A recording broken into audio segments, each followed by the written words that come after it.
Website, that's newstalk.com. News Talk weather. Thanks to Des Kelly Interiors. Delivering your new bed, mattress or furniture in time for Christmas. DesKelly.ie. Mostly cloudy with rain gradually clearing to brightness and showers with highs of 13 to 15 degrees. Now you're up to date on News Talk. Football on Off the Ball. In association with the faster than ever Boyle Sports app. Multiples made easy and personalised content on every sport.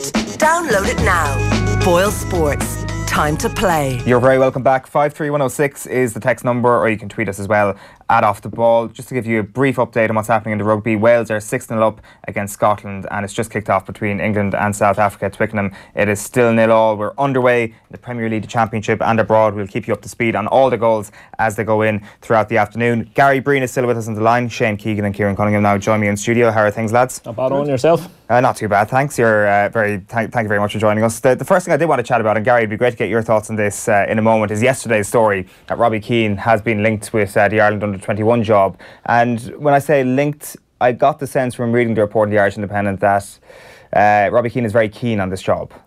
Yeah, I was actually just going to ask. I hadn't seen it, so I was going to say, is it the FAI going strong for Robbie, or is it Robbie pitching himself for the gig? You can never tell by these sources, but you can always tell by these sources, I think, is a fair thing to say. And I think it's fair to say that Robbie Keane, if you offered him a job within the FAI right now, he'd be well up for it, I think.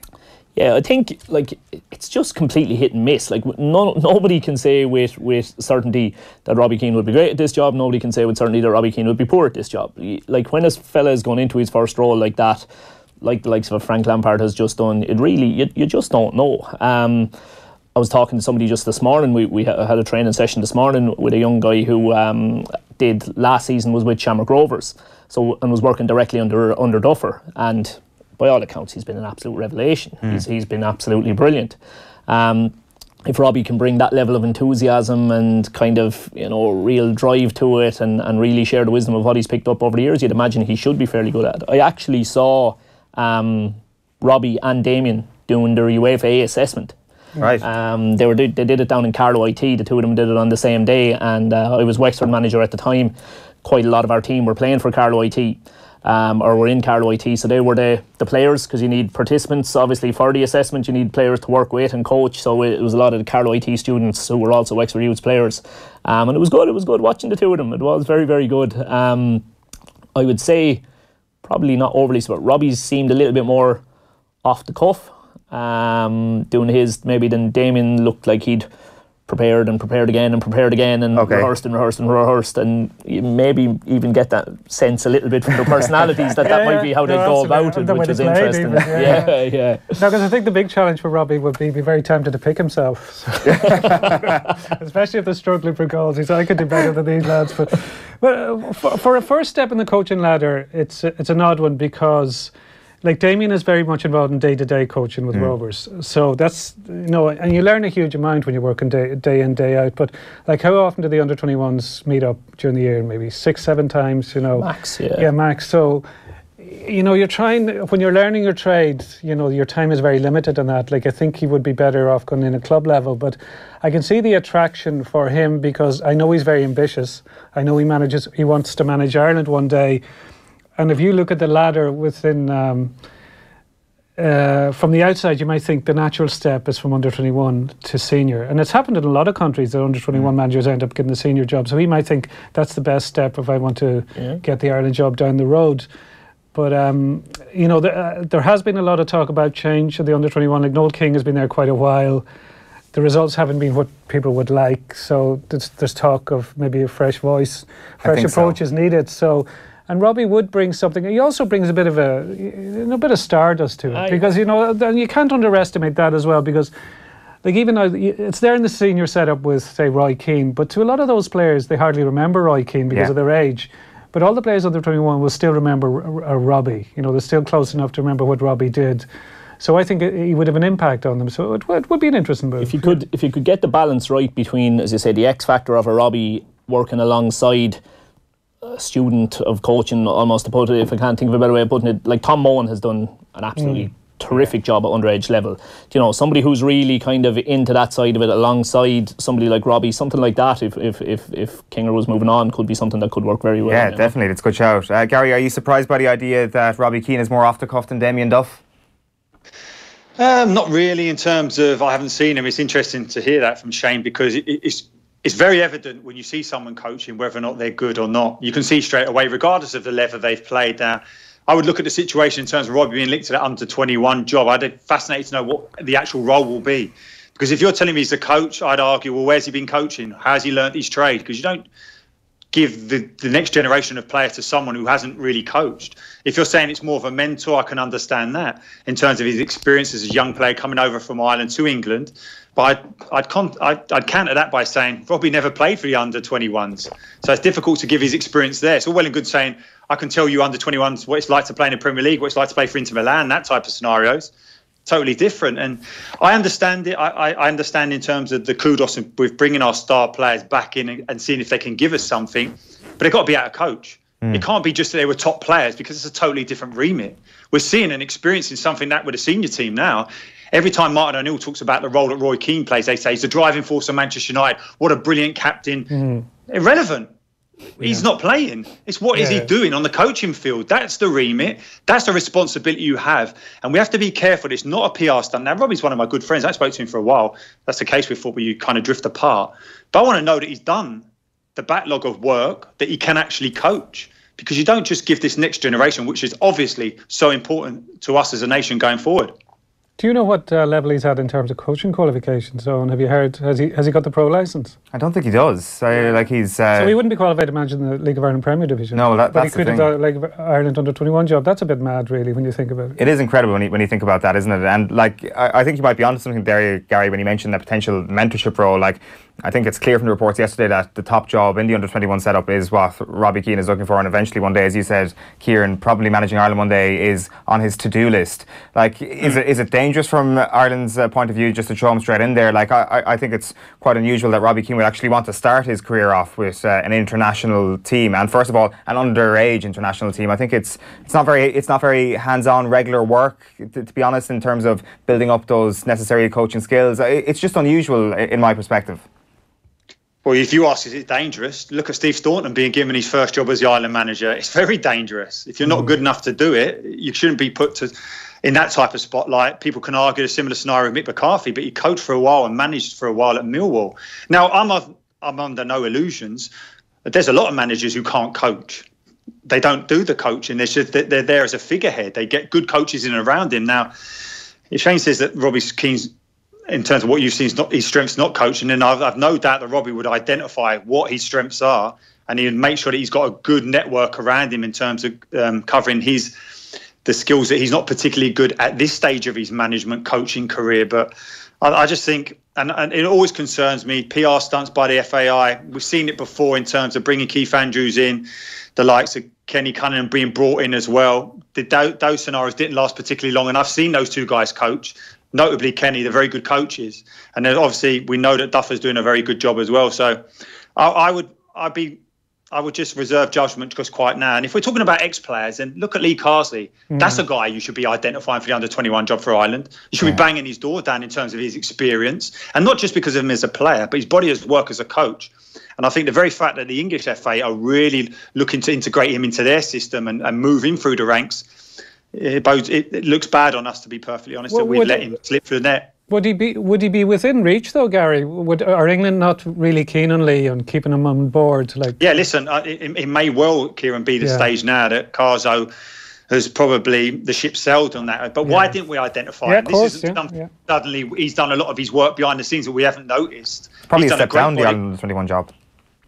He what, sorry? Would it be viewed as a step down from Lee Carsley's position to actually take the Ireland under-21 job? I think in terms of his development as a coach and where he is, probably it is, but don't underestimate what it would mean to lead to coach an Irish team also. The other former player who seems to be highly regarded in coaching circles over in the UK at the moment, Gary might know a bit, is Mark Kennedy. Sparky. And I mean, Mark was essentially headhunted. I think he was at Ipswich.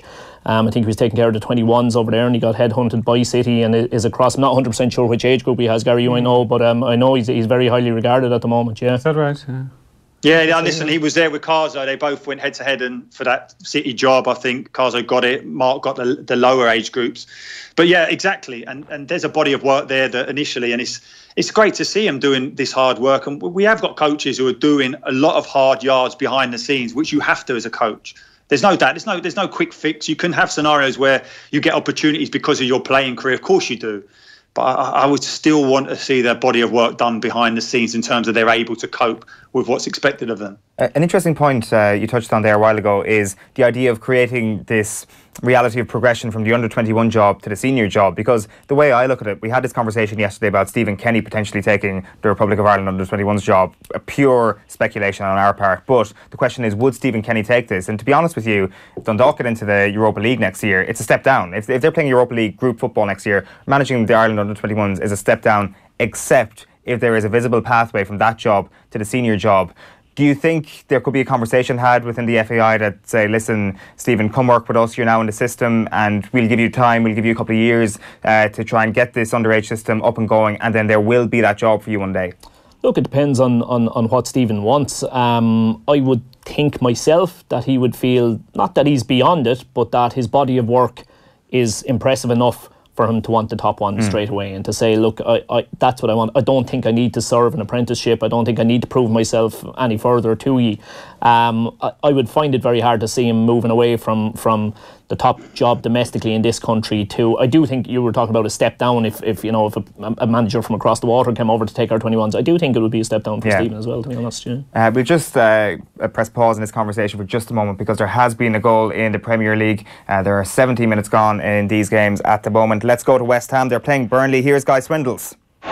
West Ham 1, Burnley 0, and it's that man Marko Arnautovic again. 5th goal of the season. This time Tarkowski dwelt on it in defence for Burnley. Arnautovic just nicked it off him and tucked it past Joe Hart. Given that he'd been on the receiving end of a clattering tackle from Tarkowski moments before, Arnautovic enjoyed himself. West Ham 1, Burnley 0. Arnautovic back in the team. That's how important he is to the side. Let's go to the Cardiff City Stadium for our first update. Here's Clive Edwards. After an emotional start at the Cardiff City Stadium, in which both sets of players paid tribute to the Leicester chairman and owner who was tragically killed last weekend, the game has settled into a busy contest. Even so far, thousands of Leicester fans wearing commemorative white T-shirts in honour of Vichy. At the moment, it's Cardiff 0, Leicester 0. And Stephen Goldsmith has got the latest from Newcastle against Watford. Newcastle 0, Watford 0. The home fans will be happy that at least their side started on the front foot here. It's just that not a lot happens when they get the ball up that end of the field. It was hardly backs against the wall stuff for Watford, and the visitors are now starting to come on, the stronger of the teams. Mariappa has just stabbed a good chance wide after a bit of a goal-mouth scramble. Not a lot happening though in terms of goal-mouth action. Newcastle 0, Watford 0. Let's go to Goodison Park. It's Everton against Brighton, and Paul Anthony is standing by. It's Everton 0, Brighton 0. A good start though by the home side here. It really should be in front in this game. Gylfi Sigurdsson, of all people, has missed two glorious opportunities to host. The first from a Coleman cross from the right, which he scuffed wide from 12 yards out. And then a second opportunity, this time from the other side of the pitch. Dina with the cross, and there was Sigurdsson 6 yards out, and he just failed to hit the target, putting it into the side netting. It's Everton 0, Brighton 0. Yeah, so the only goal so far in the Premier League this afternoon is that Arnautovic goal at the London City Stadium. It's West Ham United 1, Burnley 0. Gary, I'm just keen to get your thoughts on that conversation we started a couple of moments ago about Stephen Kenny, and it does come back to that idea of creating a pathway, and ultimately, is it a matter of restructuring things that the under-21 manager's job suddenly becomes as very lucrative things for any would-be Ireland senior managers? I think it would be a great thing to have the link there, but there is no link. And this is the frustration. Why isn't Roy Keane and Martin O'Neill, two of our most famous footballing sons, playing a part in what's happening behind them? Why is the focus solely on that first team results? They should be, their remit should involve getting involved with them and being part of bringing these coaches through as such, because they've got great experience. Why are we not tapping into that? Yeah. I think it's a missed opportunity. I don't think they're doing enough behind the scenes and I think at times the criticism that they're getting for what's happening with the senior football team right now is their own doing, because they've solely said they want to be judged on that or nothing else. Yeah. If you look at what Michael O'Neill's doing with Northern Ireland, it's playing a massive role behind the scenes. Yeah. It's incredible the body of work that he's doing in terms of the infrastructure, putting everything in place, in terms of the young players and giving them a pathway through not only to professional football, but to get into the top of the game and playing for their country as such. So to suggest now that we could get a manager in and say to him on the back of it, listen, there's a pathway now to the senior team, I wouldn't buy that for one moment. Yeah, no, I think Gary's bang on there, because I always remember Martin O'Neill's first press conference when he got the job, and one of the things he said was, I've been talking to various people and they're telling me there's some really promising 16-year-olds around. He said, that's not much good to me. He said, well, that was 5 years ago. Those 16-year-olds are 21 now. So when you look at the time demands on Roy Keane and Martin O'Neill in terms of the job, they have plenty of time to be involved on the other levels. Absolutely plenty of time. And it's interesting that Ryan Giggs seems to have taken the Michael O'Neill approach. That there's very much an integration between the underage system and the senior system now in Wales. Like, even the underage coaches are sitting in the dugout with them. And I think that's the way a country like Ireland has to go. Yeah. Like, it shouldn't just be about Martin O'Neill comes in and brings in his buddies and those are the people he works with, and he's kind of separated from the rest of Irish football. I don't think that works. Yeah, I do wonder, is it harsh to blame Martin O'Neill and Roy Keane for that, or is it just the way it is in the FAI and there's an acceptance that you don't have to bother about underage structures? Yeah, I think, to be honest with you, I think a lot of it depends on the dynamic between the manager and the association. What I mean by that is the manager doing the FAI a favour by taking the job in the first place, or are the FAI doing the manager a favour by giving him the job in the first place? And I think or by paying him well. Yeah, well, that's for sure. But I think there's always been the perception there that Martin, I don't think he ever felt the Irish job was beneath him or that he was doing us a favour, but he was coming in at the very, very top, and that's where his focus was going to be.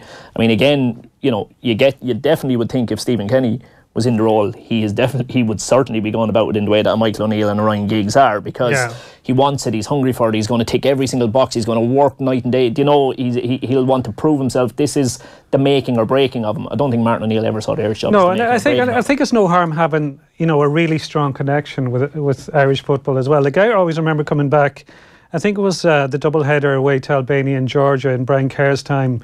And we flew back in the middle of the night, so landed in Dublin Airport about 5 or 6 on a Sunday morning or something. And then maybe slightly later, because I remember Noel O'Reilly headed straight to Fairview Park from Dublin Airport to watch a schoolboys game. Like, he was Martin O'Neill's assistant, sadly since passed away. Or sorry, he was Brian Kerr's assistant, sadly since passed away. But he had that passion, it wasn't just with the national team for him. He still wanted to see what the youngsters at Belvedere, how they were shaping up or whatever. And I think it's no harm having somebody with that kind of bond there, with Irish football. It's almost like, if you look at England and their vastly different resources to what we have, it's almost like Gareth Southgate sitting down with Declan Rice. Like, I know Declan Rice is up for grabs, so he had to have that conversation. But that idea that he would sit down with a teenager who, for the next couple of years, perhaps won't make a start for England. Like, could you, Gary, see Martin O'Neill and Roy Keane having a conversation with a young Irish player who may not come into the fold for the foreseeable future? No, it's difficult to make that in terms of what they would do, but certainly in terms of reading the reports this week about Declan Rice, and the very fact that Southgate sat down and methodically showed him where he'd been integrated into playing, the role he could play in terms of developing. If you're asking me, do I think that Martin O'Neill does that with Irish players? No, he doesn't do it with his own team, let alone people who could potentially play for his team. So the frustration for me is, and obviously I'll pick on what Shane said, and he can obviously pick holes in what I say in terms of how I word such, but to say that it's a favour to coach and manage Ireland is a nonsense. Don't get me wrong. I think Trapattoni at one stage felt he was doing us a favour, thinking in terms of his CV, listen, I'll go and help the Irish, and they've got ideas of grandeur about where they should be as such. But Martin O'Neill and Roy Keane coming in to replace him were supposed to know exactly what it meant to pull them green jerseys on and how it elevates players. And we talked about the under-21s, the model that the Dutch, English have, the Germans have, the Spanish have in terms of bringing those coaches through. Why are they not made to do it? Regardless of whether or not they want to do it, they should be made to do it, because we want to tap in, as two of our most famous footballing sons, in terms of the experiences that they've had as players, for Roy notably, but as a manager for Martin O'Neill in terms of what he'd done at Leicester, what he'd done at Celtic. They should be playing a role in terms of developing not only the players, but the next generation of coaches for Ireland. And I just think it's an absolute nonsense that they're not expected to do it. Yeah, it's very true. Yeah, I suppose, Gary, my take on it is from having seen the events that Martin and Roy get rolled out at, I think the FAI place a greater importance on them being at award ceremonies and this kind of thing than they do at being at an under-21 or a 19s game. Yeah. Or ITV Pundit Studios. We've had a text in, and it's a long one. It's a very good one though. Ireland is losing its football culture, says the texter. I don't think we have one anymore. When children are born, they are more than likely to be given county colours than football club colours. If we want to revive the small culture we had, we need to start building football playgrounds, city pitches in urban areas. Freedom football is the only way to build a culture. All the very best footballers in the world came from urban football playgrounds. These pitches attract children to play. The more they play, the better they become. The more we build, the more children will play. The problem is, when housing estates are being built, there are no playgrounds in the plans. You can throw all the money you want at the League of Ireland underage system and at the grassroots academies, but it will never truly build a proper football culture, one where children can play with freedom, one that develops technical players who are not afraid to express themselves on the pitch. All the top European football nations have this culture, and there's enough of a point in there, and I think the idea of not having green spaces around housing obviously leads to a whole other raft of issues in terms of social problems and things like that, which is a story completely for another day. But it reminds me of what Richard Dunn was saying in the Herald a couple of weeks ago, that we should have more of a playground culture where you can create this street football culture but in a more controlled manner within schools, and I've heard worse ideas for sure. Listen, it's difficult, and you're right. Culturally and socially, it's different now. We're not our children are not out on the streets. It's not safe for them in our own mindsets as such. But at no way or no stage do I believe we don't have the talent, because of the very fact that we have players who have the skill to play. There's no doubt about that in terms of we're gifted sports boys and girls that we have in Ireland, and that is not going to change. The only fact of the matter is that maybe the very fact that kids now are playing computer games or staying inside rather than being outside, you don't get the numbers that you do. And Gordon Strachan done a great report in terms of the problem that Scotland are having, is that ultimately there's less kids playing football. That's the problem. It means that there's less players coming through. But to suggest that we don't have the talent, I don't agree with that. Yeah, it's never been harder though, Gary,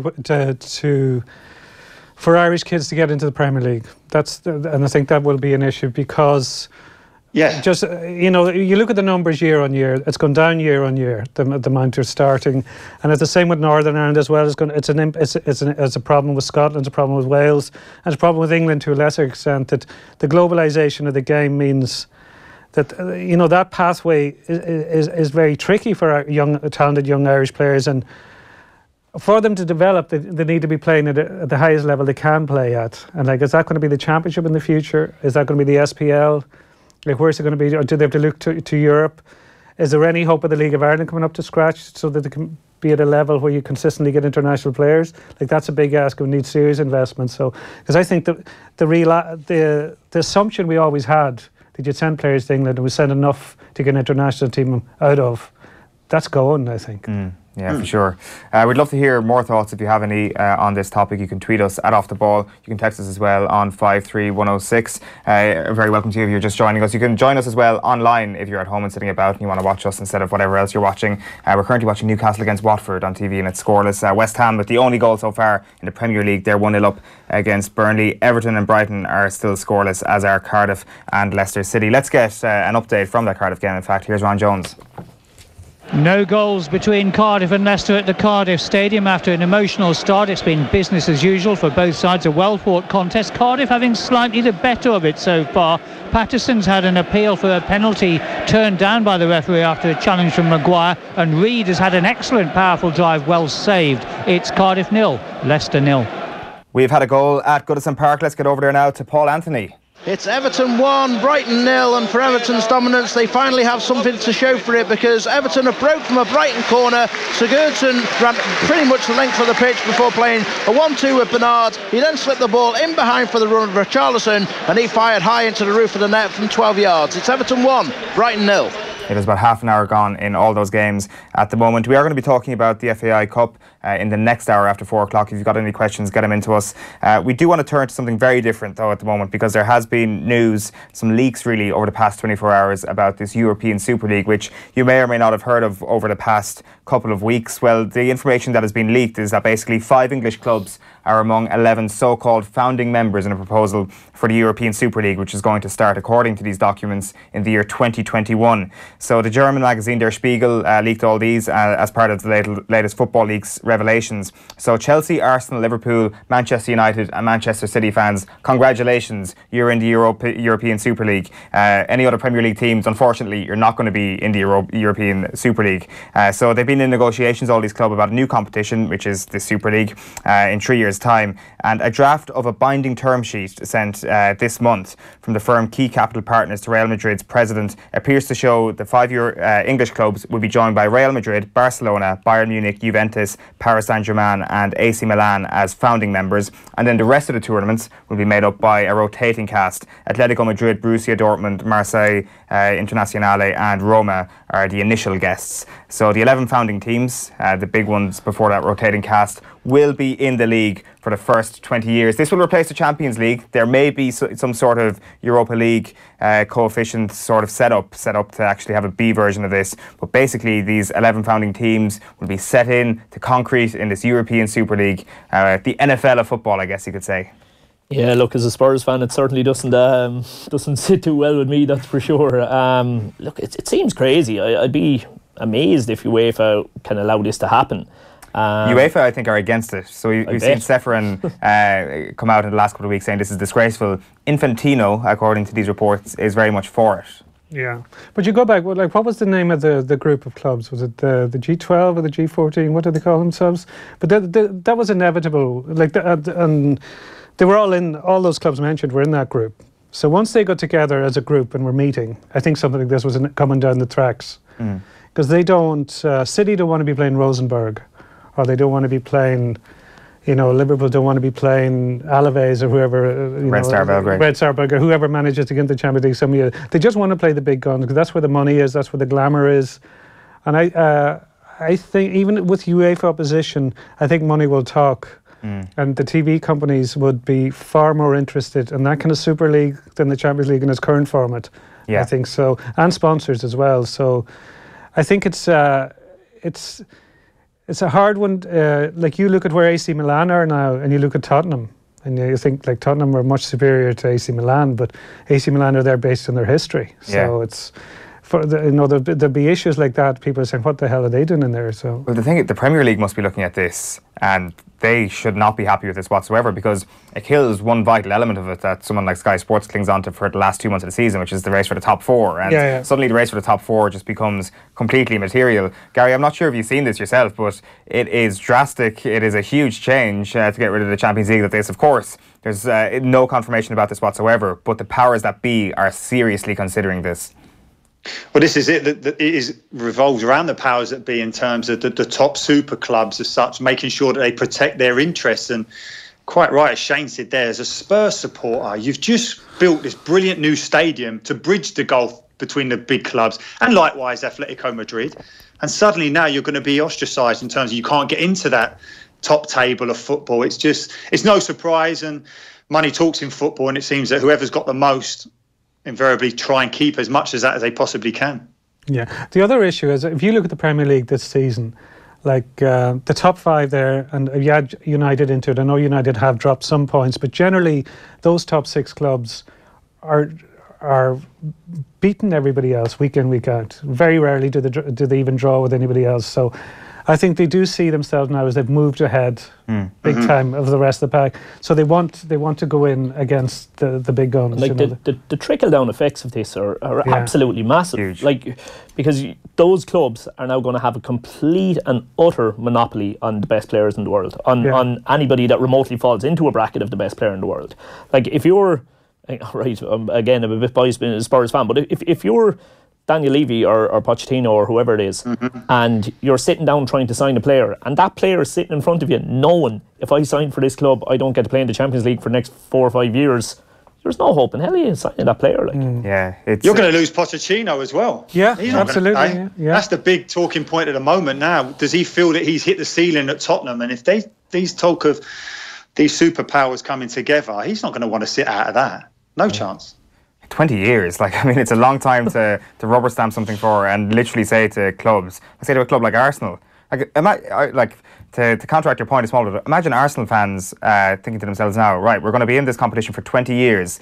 When we were floating in and around precariously around 4th place, our board didn't even give a crap about challenging for the title. Yeah. Imagine how little they'll care now when we don't even have to get into the top 4 to actually get into this top tier European competition. And again, it increases the pressure on the manager, because like Wenger's fallback the whole time was, well, I'm consistently qualifying us for the Champions League. It was another aim for a manager to have. Now, what have the top managers got to aim for? Yeah. Win the Premier League or win this new European Super competition.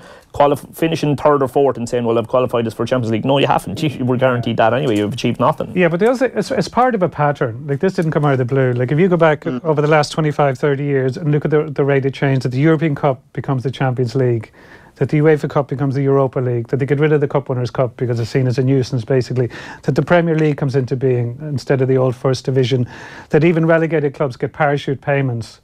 So the relegated club is significantly wealthier than the other championship clubs, which gives them a good chance of getting back up there. That the move has been towards elitism for a long, long time. So this is all part of the same pattern, I think. Yeah, definitely. Rory's been in touch via text to say it makes sense from the big club's perspective. Gap between the top sides in the Premier League and the rest is so vast now, as you've been saying, lads. Most of the lesser teams don't bother trying against the big teams in order to be fresh for playing those around them. Hence the regular routine wins for City, Pool, et al. Like it has been. If you take away Manchester United's early season struggles, say Manchester United in any normal season, we would be talking about this a hell of a lot more, that there is a top 6 here and there ain't nobody getting into that top 6 for a long, long time. Look, that's the way it works all over the world in football. It's certainly the way it's starting to look more and more here in our own domestic league because of the European money. It's been the way. I know Real are struggling at the moment, but you know, for Atletico to even get remotely close to challenging the dominance of Barca Real, it's just how do you stop it happening? There is no mechanism to stop it happening, really, is there? Yeah, there really isn't. There's another text in saying this Euro Super idea suits top Italian, French, Spanish, German teams, not English teams, because the English league is very competitive by comparison to the others. But by the way, it's not anymore. It was. Yeah, it's true. Like, you used to have the situation where teams would slip up against a Huddersfield Town or a Cardiff, but it's not happening now. Yeah, he does say, by the way, Spurs not necessarily ruled out of this idea, which is right. I presume they can be in with the other 5 clubs, which will really become the other 5 clubs that will be in a rotating castle, likes of Dortmund and Atletico Madrid. Yeah. If they got in, though, that would be 6 English clubs. Like, it would be very much dominated by the English clubs. Whether the other European clubs would stand for that is a big question. 16 in total, is it? 16 in total, yeah. Yeah, so you're looking at the moment 5 English out of the 16, possibly 6. So I don't know, would they all go for that? Yeah, I'm not sure. It's 2021 anyway, and whether or not it's going to go ahead remains to be seen, but there's definitely a lot of interest from the powers that be to actually make this thing happen. Let's go back to Goodison Park, because there's been a second goal there. Paul Anthony's got the story of the goal.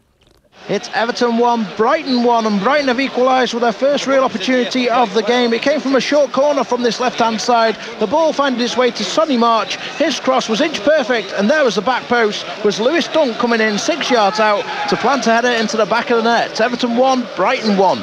Yeah, thanks for that, Paul Anthony there at Goodison Park. Just to bring you up to speed on all the scores this afternoon, if you missed it earlier on, Manchester United with a late win at the Vitality Stadium. They beat Bournemouth 2-1. Marcus Rashford with a goal in the 92nd minute. Cardiff City and Leicester are currently 0-0. Everton, as you just heard there, are 1-1 with Brighton and Hove Albion. It's 0-0 at St James's Park, where Newcastle United are playing Watford, and West Ham United are 1-0 up against Burnley. It's 38 minutes past 3. We'll take a quick break.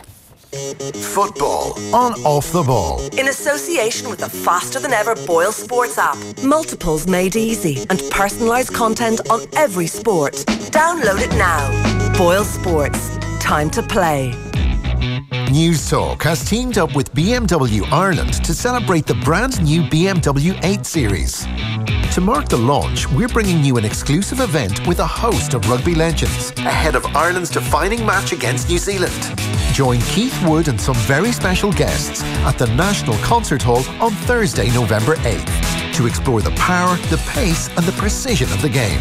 Everything you want in an 8. Tickets are free but limited. Get yours now at newstalk.com/events. Over 18s only. There's only one phrase that comes to mind when you first see the all-new Lexus ES. Bold elegance. The phrase perfectly captures what this luxury saloon represents. Brave design meets supreme comfort, powered by our self-charging hybrid and enhanced by cutting-edge Lexus Safety System Plus. making the ES ready for the future. You see, bold elegance. Preview the all-new ES at lexus.ie or your Lexus retailer. Lexus. Experience amazing. Hi, I'm Eddie Kane, SuperValue store owner. Have you considered saving with the SuperValue range with products like SuperValue Cornflakes 500 gram, only 99 cent, and SuperValue Gold Blend Tea Bags 80 piece, only €1.25. With the SuperValue range, you can shop as you please and save as much as you like. All things considered, it's SuperValue. Business loans. Fill in the forms, pull together the projections, post off your documents, answer 100 questions, and then wait weeks for a decision. In this day and age, there has to be an easier way. Well, now there is. At Linked Finance, we understand that the world has changed, so we're revolutionising the way lending works for Irish SMEs with a game-changing approach. Online, fast and very straightforward. This is business lending for a digital age. Apply now or learn more at linkedfinance.com. Brooks Hotel's central location, just 2 minutes from Grafton Street, offers 4-star luxury in Dublin's city centre. A boutique hotel with charm and personality, whether for business or pleasure. Check out our winter rates on brookshotel.ie and discover the difference at Brooks. The Arnott's mega event ends tomorrow. Don't miss out on 20% off almost everything across all departments. And with extended opening hours, there's even more time to get 20% off your favourite brands. Hurry, the Arnott's mega event must end tomorrow. Shop in store and online at arnotts.ie. Tenerte como socio sería fantástico para nuestro equipo. Tim has now been video calling on his mobile with his potential new business partners in Madrid for 45 minutes and 37 seconds.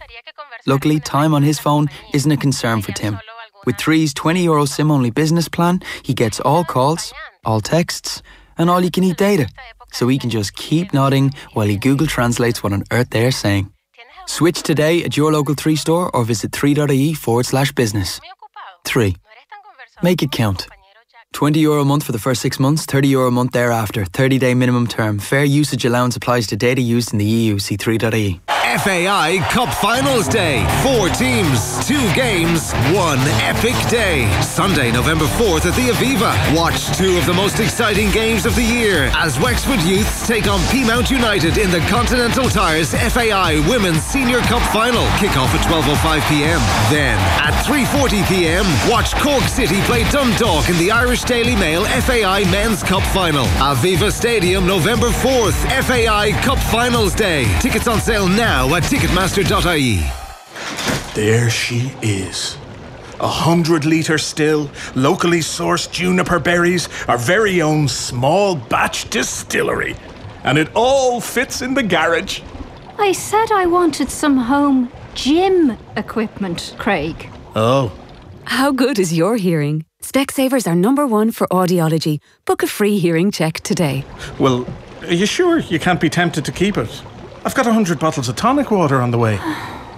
Football on Off the Ball. In association with the faster-than-ever Boyle Sports app. Multiples made easy and personalised content on every sport. Download it now. Boyle Sports. Time to play. You're very welcome back. 3 goals so far in the 3 o'clock kickoffs in the Premier League. 2 of them at Goodison Park. It's Everton 1, Brighton 1, West Ham United 1-0 up at Burnley. It's scoreless in the games between Newcastle United and Watford. Cardiff City 0, Leicester 0. Just to bring you up to speed on what's happening in the rugby. South Africa are 8-3 up against England. Wales 14-10 up against Scotland. Of course, Ireland are playing Italy at 8 o'clock tonight in Chicago. We'll be speaking to Cian Tracy of the Irish Independent a little bit later on in the show. Another thing that's clashing with the Ireland game this evening actually is a Premier League game. 7:45 kick-off on a Saturday evening. The Premier League going up against the big 2, aka Strictly and the X Factor. It's a brave move from all of the Premier League. A Spurs fan, of course, Shane here. It's a bit of a novel thing, obviously, to be sitting down for a game like that. It kind of feels like the day after Christmas or something like that. What's the reason behind it?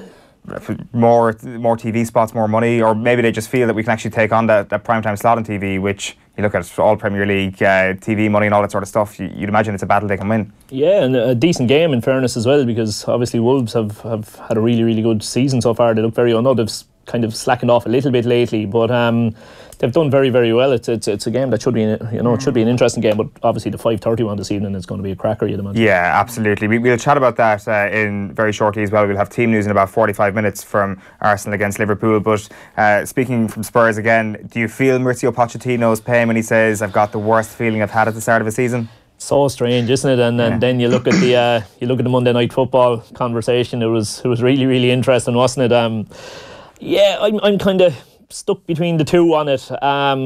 Obviously, the supporter in you just wants you to go and splash the cash, and to not have an injection of new talent come in there.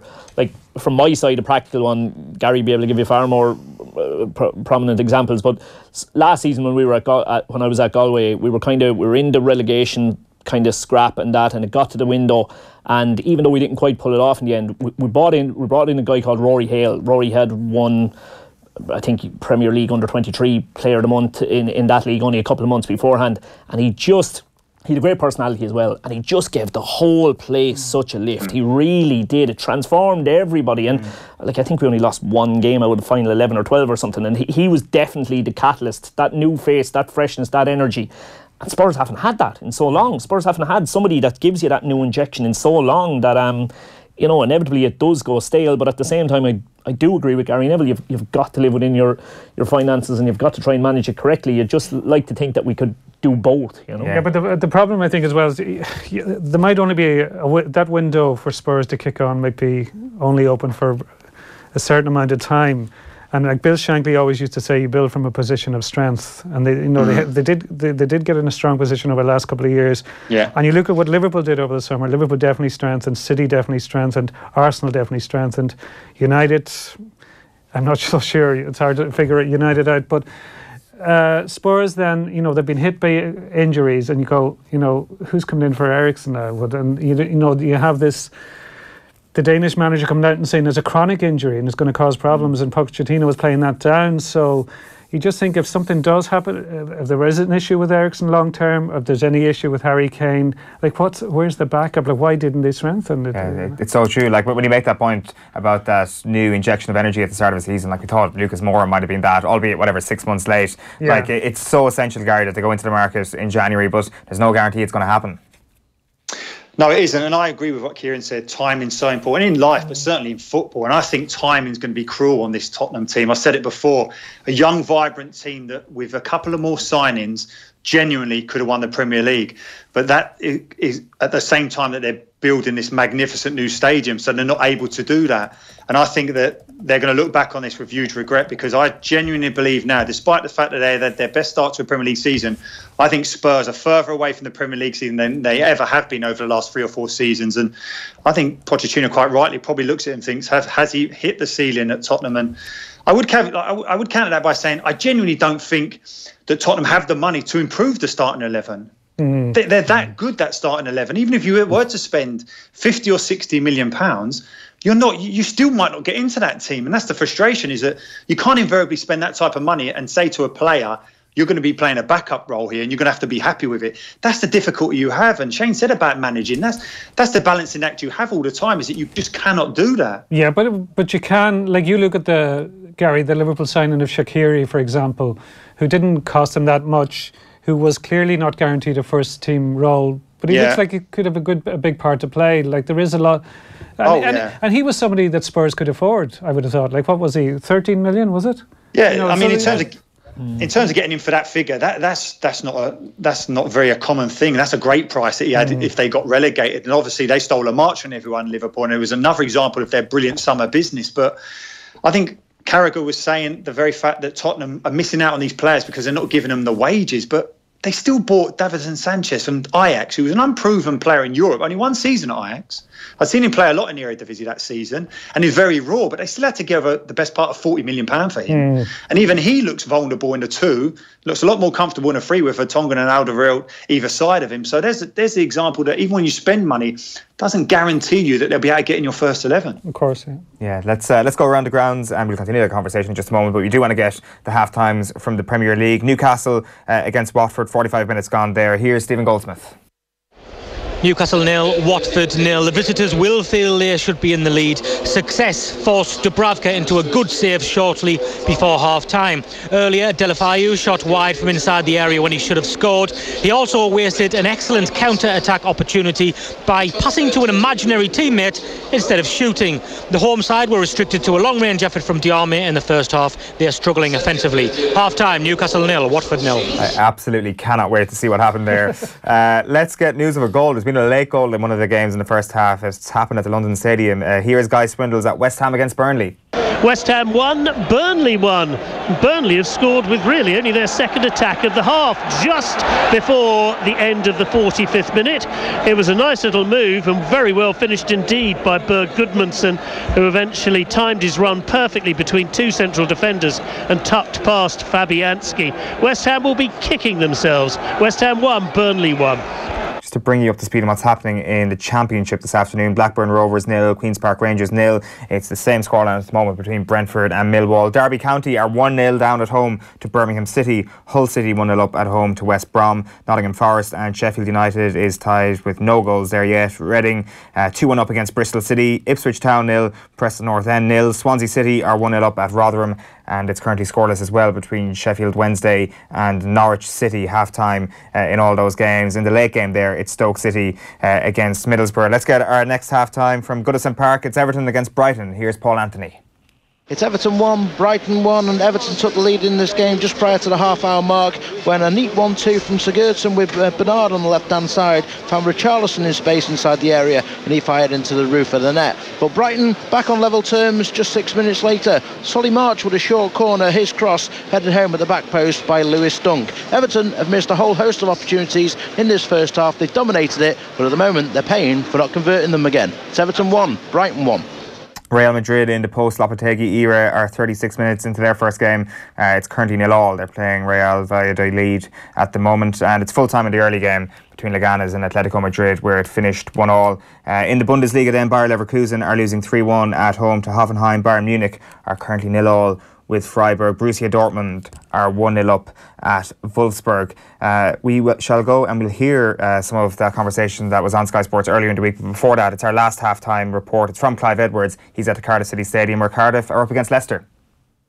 No score at the Cardiff City Stadium in the game between Cardiff and Leicester at half-time, but just before half-time, seconds before in fact, Leicester feel that they should have been awarded a penalty. A Gomez scramble following a corner kick. The shot came in hard.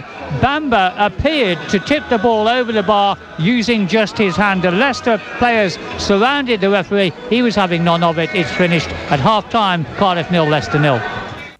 All right, let's hear that conversation that Shane mentioned there. Gary Neville and Jamie Carragher got into a pretty heated debate about Tottenham Hotspur during the week on Sky Sports. Here they are discussing the nature or otherwise of Spurs' ambition. We sit here or we hear people talk regularly about how we don't like clubs who basically spend more than they should do, and they don't sort of...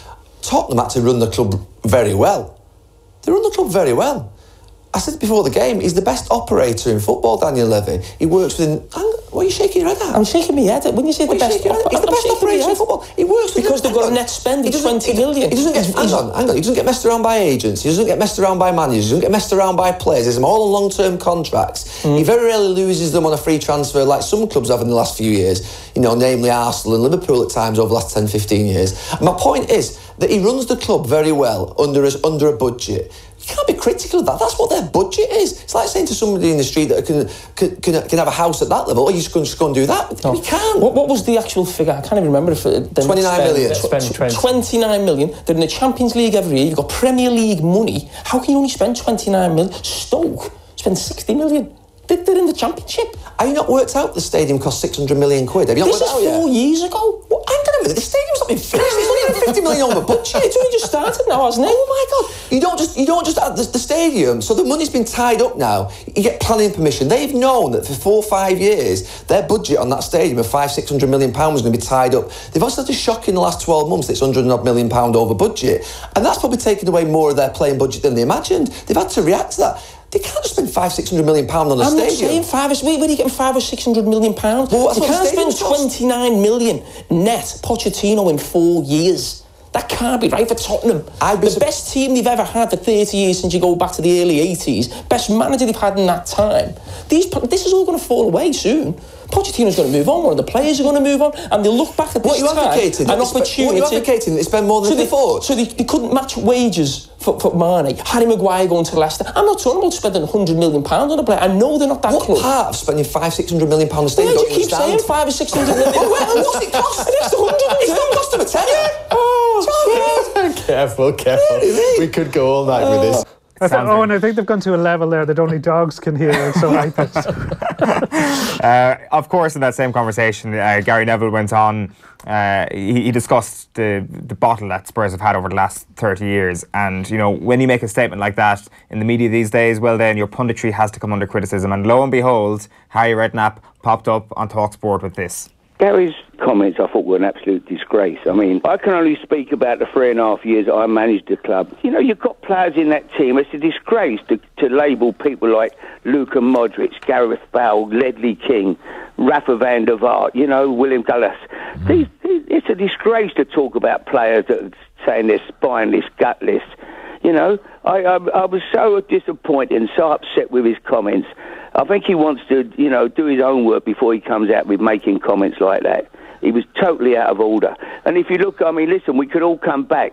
He managed Valencia, and when he managed their team, they were the worst Valencia team probably in the last, not just in the last 30 years, in their history. I heard him have a pop before about a couple of players one day, maybe 2 years ago. A couple of players, they got rid of some bad apples or whatever. He mentioned Michael Dawson, who was one of the best pros I've ever come across in my life.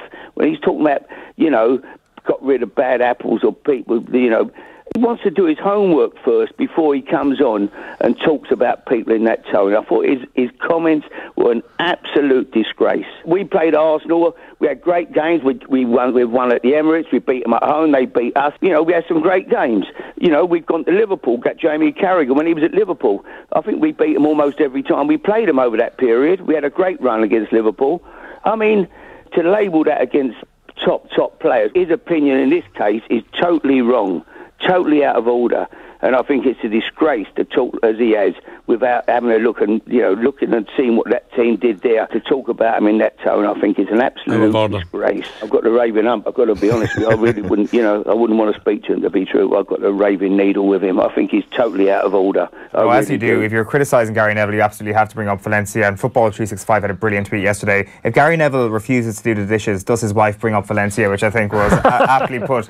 Gary, final point before we let you go this afternoon. Have you experienced that, where, you know, there's more punditry about punditry than punditry about football these days?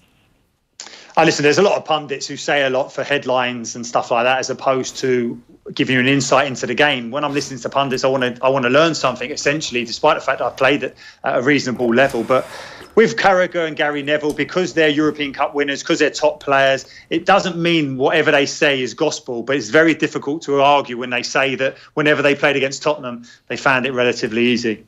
Yeah, it's very true. Gary, thanks a million for this afternoon. Thanks, guys. Cheers, Gary. Cheers, Gary. Gary Breen with us every Saturday afternoon here. What's the difference between a raving hump and a raving needle? That's what I want Harry to explain. I'm not sure it's the answer. I don't know. If you've got any ideas at home, text us 53106. We'd love to hear your thoughts on that. But it's just, you know, absolute box office stuff. If Gary Neville or anybody on Sky Sports says anything controversial, just turn on TalkSport the next morning and you will find somebody talking about it. Let's get our last halftime report. West Ham against Burnley finished up a little bit late for the first 45 minutes. Here is Guy Swindles.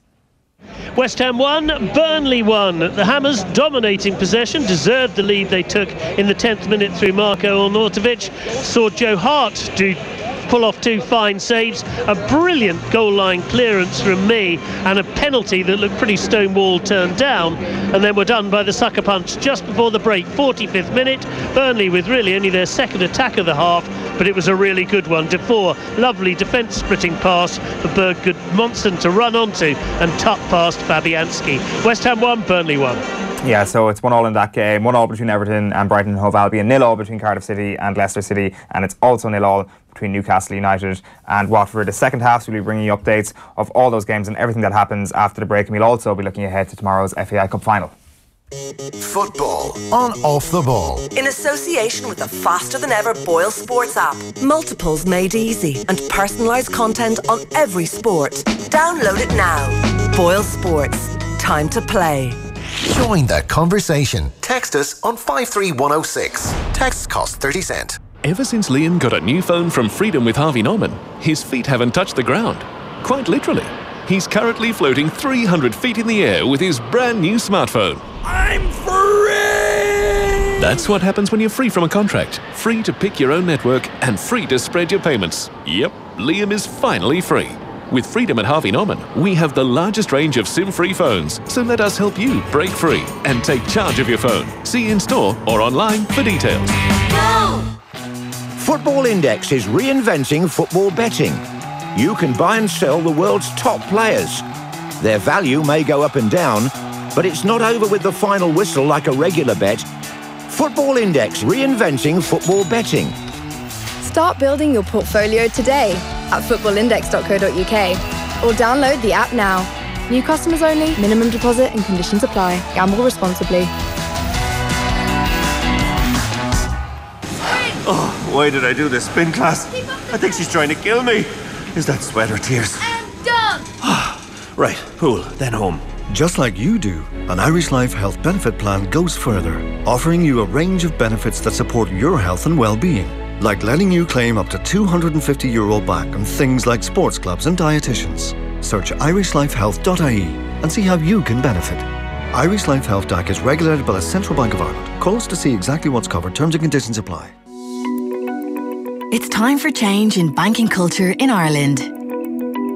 That's why the banking industry is seeking your help in shaping a new, independent Irish Banking Culture Board. We need your views on what it takes to create a better banking sector for those that matter most, our customers. Please visit yoursaybankingculture.ie by December 10th. This message is supported by the Irish Banking Culture Board Establishment Office.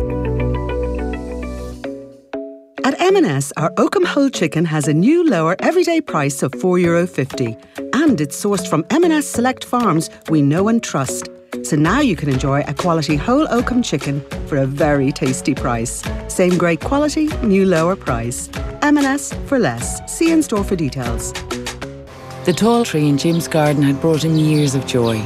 It had been a goalpost, a shading spot and a hiding place. A little pruning and it'll come back stronger than ever. It's gone a bit wild. Just a few of these taller branches and we're done. Always ask yourself the question when cutting back trees or hedges. Are you sure it's safe? Stay safe. Stay clear of electricity wires. For emergencies, call 1850 372 999. ESB Networks, serving all electricity customers. Big news! Netflix is on Sky Q. So, it's never been easier to go from a Netflix show to a Sky show. 1 minute you're having a royal time watching The Crown. How nice. And the next you're exploring Westworld. Where are we? You can get lost in Stranger Things. And then find yourself right in the thick of Game of Thrones. Whoa! The best TV all in one place. Netflix on Sky Q. Coming November. Visit sky.com/Netflix for terms and conditions. On 106 to 108 FM and at newstalk.com. This is News Talk. Good afternoon, I'm Tina Gates. Cervical check campaigners say women affected want to see more accountability from the health service. Vicky Phelan, Stephen Teep and Lorraine Walsh were presented with awards for their work on women's healthcare at the Labour Party conference in Dublin today. Vicky Phelan says accountability is vital across all our public services. What a lot of the women are still looking for is real accountability, and that's not something that we've really gotten, and it's something that we don't have in this country. And I think that's something long term that we need to fight for, that we need more accountability in the public sector across all of our services, between health services, civil service, Gardaí, even in education where I work. There is no accountability. People cannot be sacked, and I think that's something that I certainly will be striving for. A woman is still being questioned by Gardaí after a man's body was found in Foxrock in Dublin on Thursday night. Officers are conducting door-to-door inquiries in the area as they continue their investigation. Fianna Fáil claims the rollout of the national broadband plan will only work if a semi-state company becomes involved. The party's communications spokesperson, Timmy Dooley, says the size of the project needs the expertise of a company like ESB or Irish Water to ensure the large-scale logistics can be delivered. Two, major companies pulled away, ESB, Vodafone, under the brand Cyro, together with Air. I think what the government should have done in the first instance was try to understand why they pulled out, and I think if they did, that would have assisted them in understanding how the process was failing. And Dublin's Na Fianna GAA club is celebrating after hearing it won't have to move home to accommodate the Metrolink through Glasnevin. Following public protests, the route has been diverted and will now use lands owned by the nearby Home Farm Football Club. Fine Gael deputy Noel Rock says it's the right decision. It is right at the centre of the community of Glasnevin. The pitches are right where the clubhouse is, which in Dublin nowadays can be quite rare indeed. And as a result of that, there was a real fear that if those pitches were dug up, there would be no alternatives for a generation of players. That's it for now. Remember, all news updates are on our website. That's newstalk.com. News Talk Weather. Thanks to Des Kelly Interiors. Supplying and fitting your new carpet or wood flooring in time for Christmas. DesKelly.ie. Mostly cloudy with rain gradually clearing to brightness and showers with highs of 13 to 15 degrees. Now you're up to date on News Talk. Football on Off the Ball. In association with the faster than ever Boyle Sports app. Multiples made easy and personalised content on every sport. Download it now. Boyle Sports. Time to play. You're very welcome back. It's Owen here with you until 6 o'clock this evening. They're back underway in the second halves of the Premier League. It's scoreless in two of the games. They're Cardiff City versus Leicester and Newcastle against Watford. And it's a goal apiece between Everton and Brighton and Hove Albion, and also a goal apiece between West Ham United and Burnley. Earlier on this afternoon, Bournemouth went down 2-1 to Manchester United. Marcus Rashford with a late winner there. Bournemouth were 1-0 up with a Callum Wilson goal. Anthony Martial with the other Manchester United goal.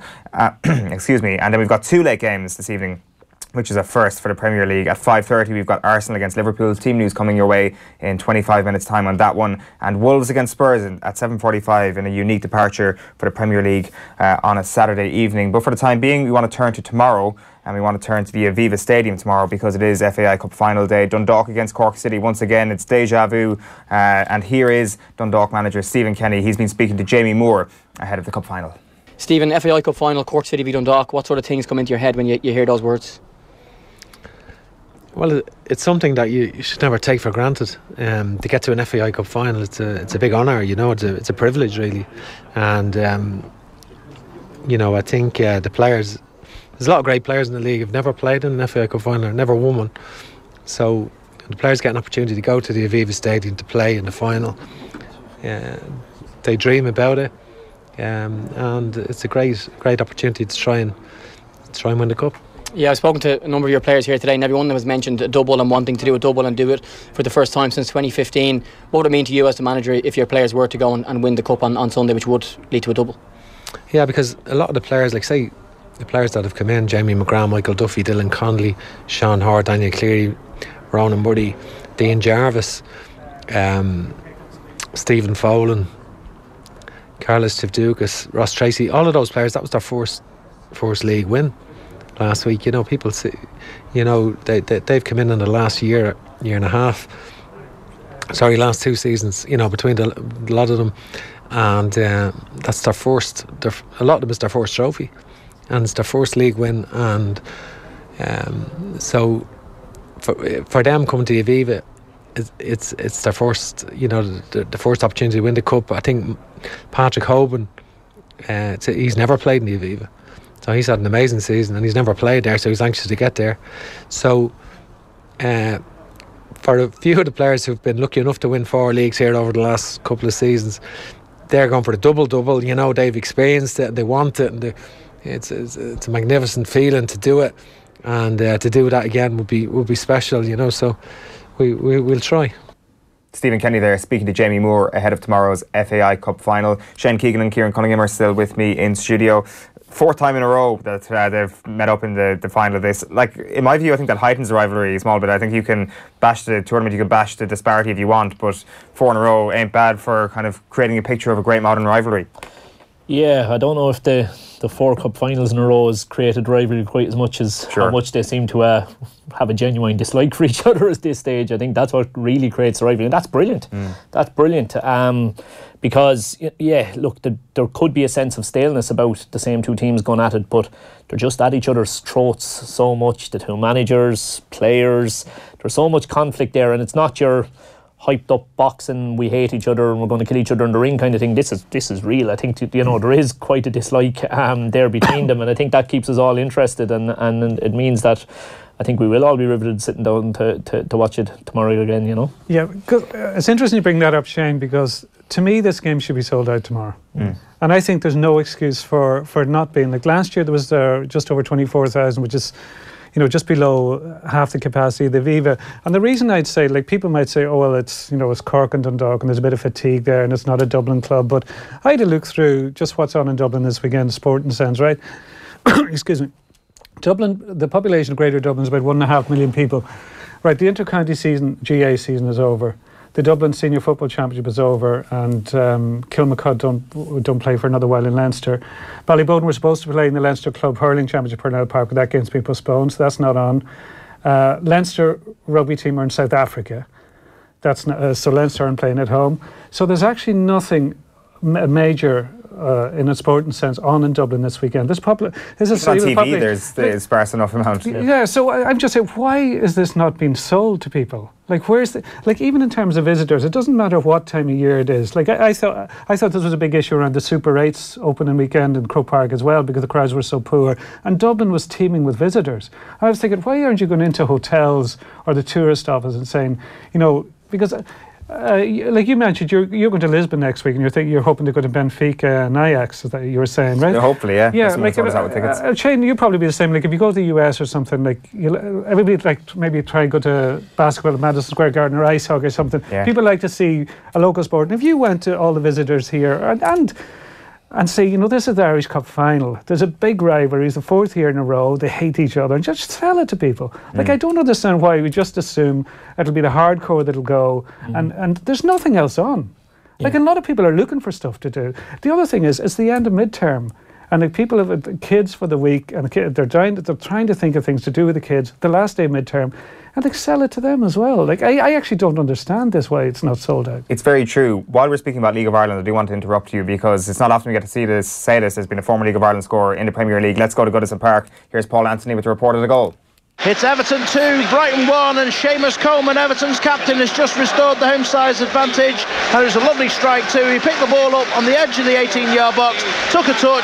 Brighton was slow to close him down, and Coleman's made him pay by dispatching a low drive into the left-hand bottom corner. It's Everton 2, Brighton 1. That's the first goal of the second half. Everton gone 2-up against Brighton. So just returning to that point, it's a very good point that Kieran makes. Yeah, it is a very, very good point. And, there have been certain measures taken by the FAI to try and maybe boost its profile a little bit, but to be honest, I suppose the real measure they seem to take is, if we make tickets as cheap as possible, that should be a good enough reason for plenty of people to turn up, and it needs to be more than that. Like, for those that are proper followers of the League of Ireland and who would watch it regularly, what are the price of tickets tomorrow? 10-15 euro, something like that, let's say.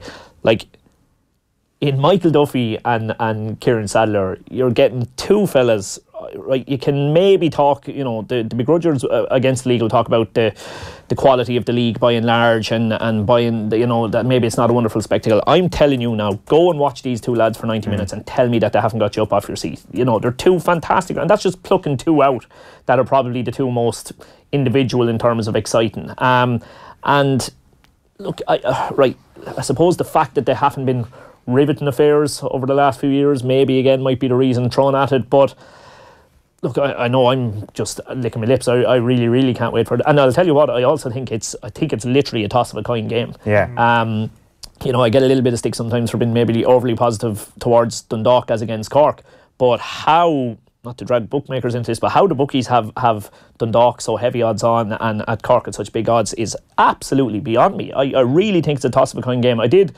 a piece for the Times this week just looking at it, and as I've said before, I'm into the stats to a certain extent and looking at the numbers. So Dundalk beat Cork the last day around 1-0. Dundalk beat Cork the previous day 2-1.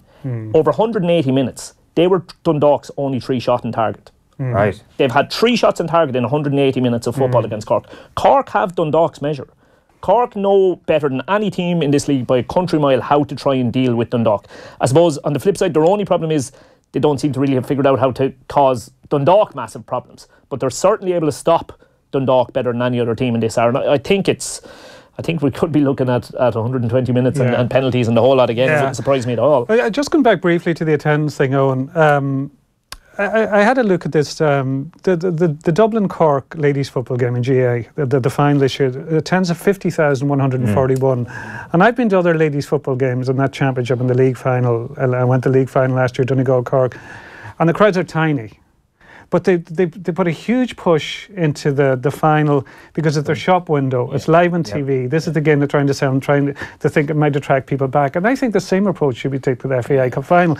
And part of the way they do that, the load of packages given to schools and clubs and stuff, and the tickets they probably work out very cheap per person because of the packages they're getting, but they just want the numbers in. And if in both this year and last year, they've had the highest attendance of any women's sporting event in Europe. And that's a great marketing slogan to throw that out. And I don't understand, I really don't, when there's nothing on, why this massive push isn't there. And I'll tell you what, when it came to that ladies' final this year as well, they had a great narrative that they were pushing. They saw the idea of one of the greatest former teams of all time in Cork going up against a great current team in Dublin, and they pushed the hell out of that narrative. There is more than 1 or 2 narratives that they can push around this game tomorrow. It should be a game that people get advertised to, and as soon as they see the advertisements, people who are interested in sport, whether they're from Ireland or not, should be like, that interests me. Whereas the problem is at the source. It's not actually visible for people, is my view of it. Yeah, definitely, exactly. I think that narrative side of things and really building these fellas up, your Sadlers and your Duffys, and building these fellas up. 1, build the players up into real proper heroes, and 2, play on the conflict. Absolutely, play on it as much as you can. Put up posters where you've got certain statements that they made about each other and all of that kind of thing. Or little viral lads on social media bringing that kind of stuff into it. Yeah, absolutely. Now, what I will say in the FAI's defence is just when you say about that, they are pretty much doing tickets essentially for free. Like they've been pushing this thing over the last while that you just go on, you input your club, what your local club is, and you basically put in how many kids tickets you want and how many adults tickets you want, and there they are. But that brings up another issue, and it's when you talk, and you said we're going to talk about the overall League of Ireland season, Owen, but I covered the first 4 years I was in journalism. I covered the League of Ireland. When you're inside it, it's everything. Like, so you're kind of, you're sitting at home and you're thinking, like, how will Shells deal with Polo Sam and St. Pat's or whatever? If this was back in the day, that shows it's a long time ago. But when you move on, like, just through work, I moved on to cover a lot of other stuff, so I don't see anything like as much as I used to. You realise then how invisible it is to so many people. Did they actually pay no attention to it? And it would never even occur to them to go to a game or even watch a game on TV. And it is hard to bridge that. Like, that's why you need to be very, very imaginative and not do what you've always done and think that'll do. Definitely. Because it won't. You have to do something different. Dan MacDonald was making that very point on the show this week, saying that he went to see a third-tier game and he was in Munich recently. Why aren't teams doing, or why aren't people who are living in Dublin going to see games around Dublin when they're here on a Friday night and stuff like that? It's a very valid point. I should remind you that our football chat is brought to you by the Boyle Sports app. We've had a big reaction to this conversation actually, but before we get into some of your comments, let's go to the Cardiff City Stadium where Clive Edwards is standing by with an update. They're playing Leicester. Still no score at the Cardiff City Stadium. This is a very well fought, though sometimes a scrappy contest here between two teams. Cardiff had the better of the chances in the first half. They hit the crossbar, had a penalty appeal turned down. In the second half, Murphy's pace has beaten the Leicester defender. His shot well saved by Schmeichel. It's Cardiff 0, Leicester 0. Lads, on a simple level, I get the dart to work every day. Leinster regularly have ads plastered all over it for upcoming games. There's never anything from the FAI ahead of the FAI Cup final. People don't even know it's on, says David, something I totally agree with. €10 for early bird premium tickets to see possibly the best League of Ireland team ever from a Drogheda fan. It's a no-brainer, should be sold out without any doubt, says Damien. And the notion of selling out the Aviva for the FAI Cup final is fanciful, given the current state of the domestic game, and selling it to tourists is approaching it from the wrong angle. The FAI needs to focus on improving attendances at regular League of Ireland season games before ever focusing on the Cup final, says Dennis, a Cork City fan. I'll tell you what they need, and I'll give you a really practical example of it on, is they need a bit more imagination. Not everything is about money. Not everything costs an absolute arm and a leg. the Scottish, I'd be into my podcast. You're driving around the country like a fool and you need to keep yourself entertained. There's a podcast out there at the moment. It's just on the phone there. The Scottish Football Marketing Podcast. This is produced by the Scottish FA. And it's basically a weekly podcast where they take a different angle on it every week. But they give basically real hands-on advice as to how local, well, not local, in their national clubs can go about their marketing better, how they, really, really valuable tips. And I've been listening to it every week and it's been really, really interesting. Like, how that doesn't cost money to do something like that, And there's lots of different ideas like that. There's lots of things that just needs a little bit more imagination. But unfortunately, it comes back to the whole thing of you just feel like how high on the priority list is the league within the offices in Abbottstown, It'll always come back to that, really, won't it? The problem child has been described as, so that tells you a lot. Very famously. Let's talk a bit about this game, just while we have time. We will be getting team news from the late game in about 10 minutes. Like Dundalk this season, obviously, with their record points total and most clean sheets that they've ever kept under Stephen Kenny and, least goals conceded and all that sort of stuff. It's been an incredible statistical season. Are they getting the credit for that? It depends what quarter you're asking from, I suppose, really. Look, they've been brilliant and they've made it look pedestrian, really. They've done it so easily, and they are the best team in the league. Again, start the league again tomorrow morning and to my mind there's absolutely no doubt that Dundalk go and win it again. Now it does come back to the interesting thing of where Gary was talking earlier about how the Spurs strengthen. You look at Dundalk starting 11 now and you're going, how does Stephen Kenny pitch to any player that he has a chance of getting into this starting 11 because it's so nailed on. But look, coming back to it, I know John Caulfield's big complaint over the last, or not complaint, but big comment over the last couple of weeks has been that Dundalk are hoovering up all the talent and they're buying players that they don't even need. And he has a certain kind of point there. You look at Ronan Murray in the Team of the Year last year and he can't get a kick of a ball. You look at Georgie Kelly been outstanding in the First Division and he's gone to probably the only club in the Premier Division where he wasn't going to be a starting 11 player, and that kind of thing is happening. But tomorrow is 11 against 11. The fact that Stephen Kenny has an embarrassment of riches, he can only pick 11 of them tomorrow. The same as John can only pick 11 of them. And that's why I think on the day, the 11 that Cork put out, and I also think a huge part of it is going to be the mentality. You can make an argument for either side here. That Dundalk team is all but tied down. They're pretty much nearly all on contracts again for next year. That Cork team is on the verge of dissipating. I think you could see half a dozen of those disappear. Is that going to make them give it all the more? Do you know what I mean? Are they extra motivated as a last hurrah, or are they not quite as together as Dundalk because they're not a unit going forward? It's going to be, you could probably make the argument either side of that one. Yeah. In terms of the managers, Shane, is there a big rivalry as well? Because Stephen Kenny gets a huge amount of praise. And from what I gather, Caulfield doesn't get as much anywhere like it. And I never hear Caulfield talked of as a future Ireland manager, for example. But everybody saying that these days about Kenny. I know Stevens has achieved more, has won more. But does that give it any kind of an edge, do you think? Look, I think it's certainly, I'd say it doesn't sit fantastically with John, just how much of the limelight Stephen is getting.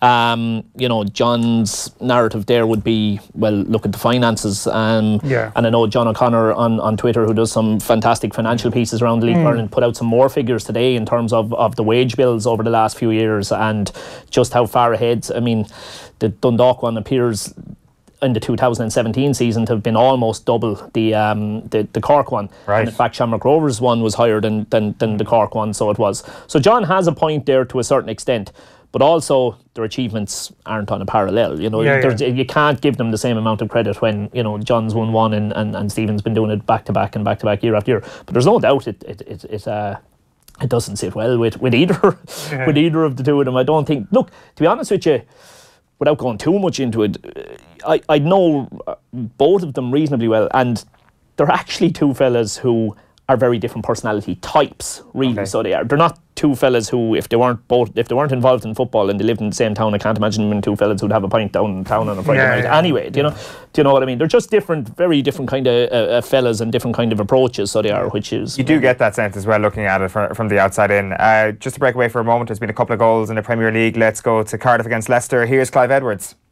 It's Cardiff 0, Leicester 1. Leicester's goal somewhat against the run of play, scored by Demarai Gray. Cross came in from the left, and it was from Chilwell. Gray on the half volley put it into the back of the net. Controversially, he then ran over to his fans, took off his shirt, which had a message saying for Vishai on the shirt for the late owner, and the referee has booked him for taking off his shirt in that celebration. It's Cardiff 0, Leicester 1. That is awkward. That is some neck, I think you can say about that referee. It's one way of putting it. There's also been a goal at St James's Park. It's Newcastle against Watford. Here's Stephen Goldsmith. Newcastle 1, Watford 0, and the home side take the lead. It was a free kick on the left-hand side taken by substitute Key. He swung it in with his right foot with some pace, and Jose Perez, the other substitute, helped it in with his head. The home side go in front. Newcastle 1, Watford 0. Let's get the latest from Goodison Park. It's Everton against Brighton. Here's Paul Anthony.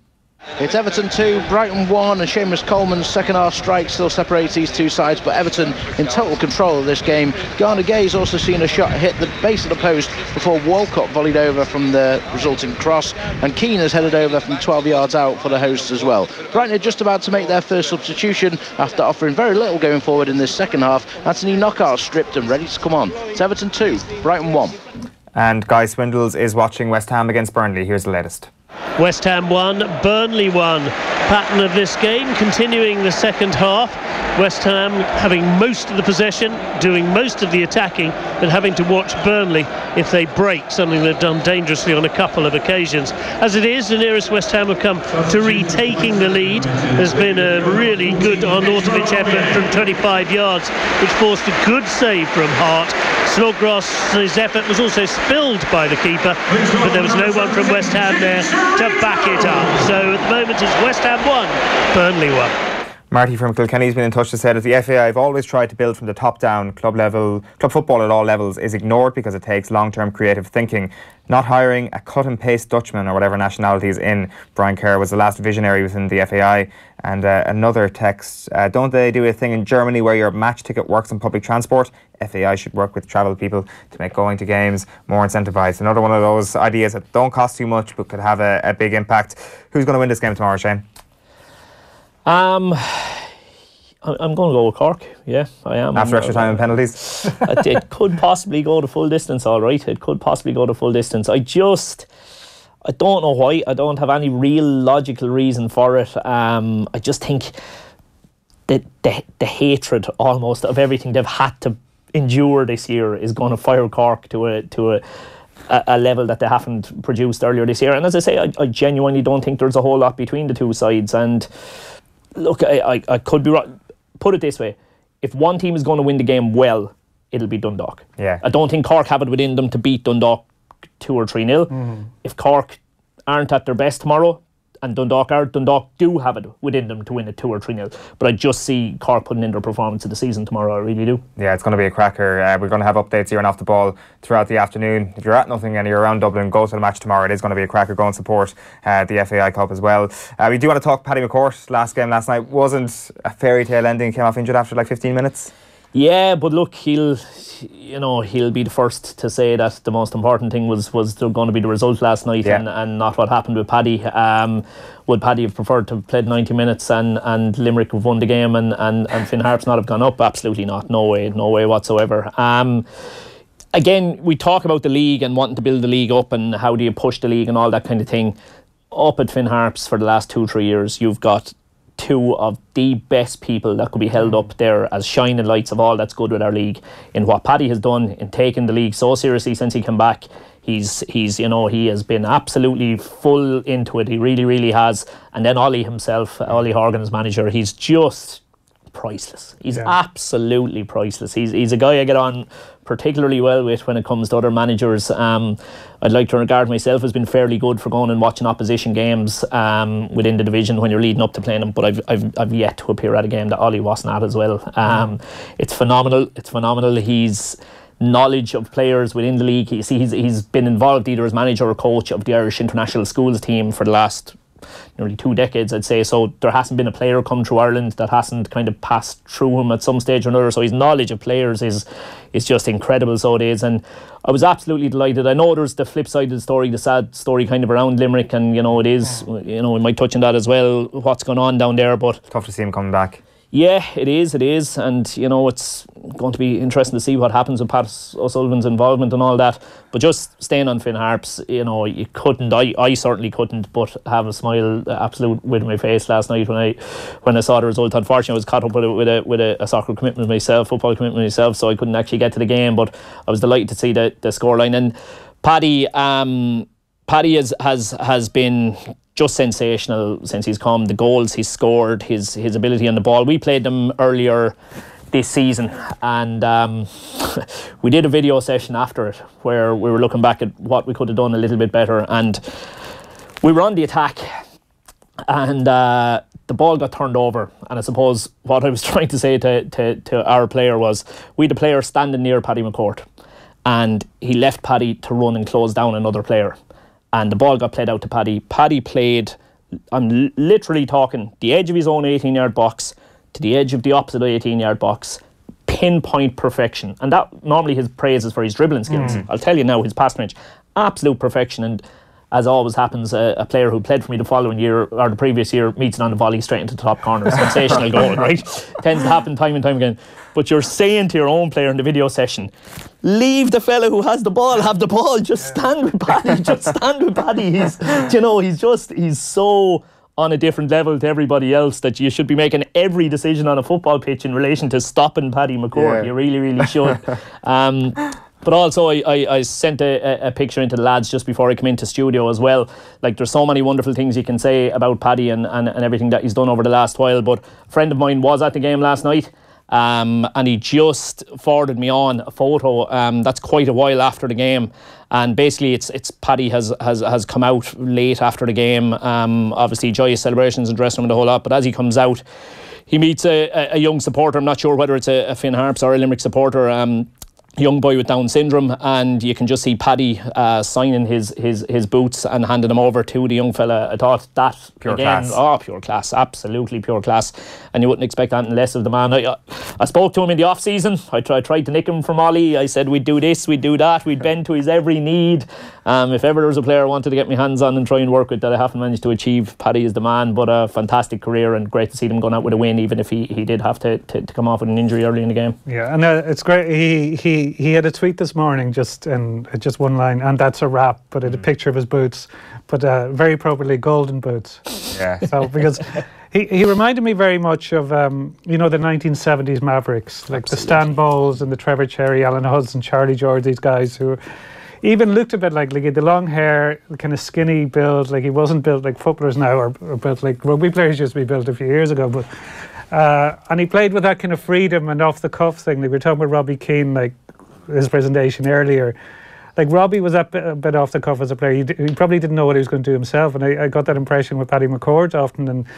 And even lifestyle-wise, like, he's talked to himself in interviews that, maybe he could have achieved more if he was a bit more professional, particularly when he got the big chance at Celtic. But,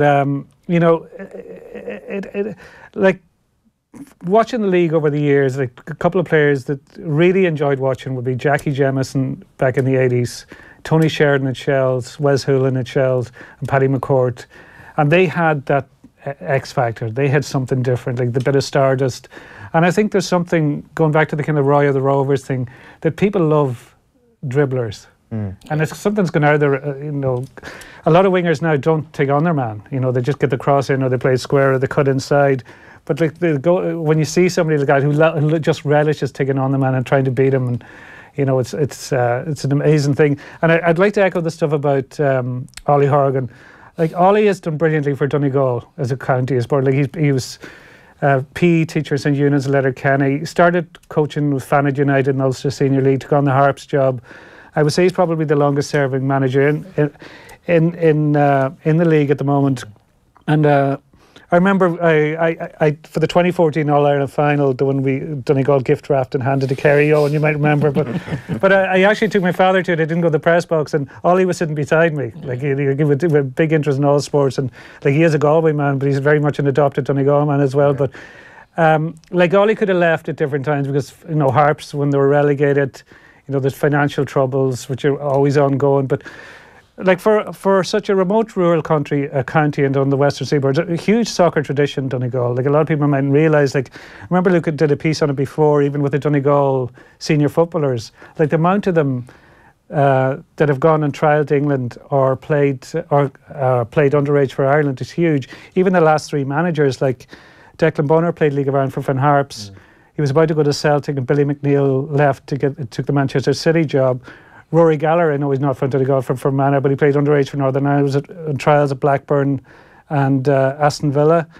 And Jim McGuinness now is very much obviously involved in soccer. That's a huge tradition. It goes back to patterns of migration to Scotland, that soccer's huge roots in Donegal. So I think it's very important that a Donegal club is in the top flight, because I think you have 5 League of Ireland clubs from Dublin. You have Bray, who's just on the border with Dublin, and then you have 2 in Louth just up the road.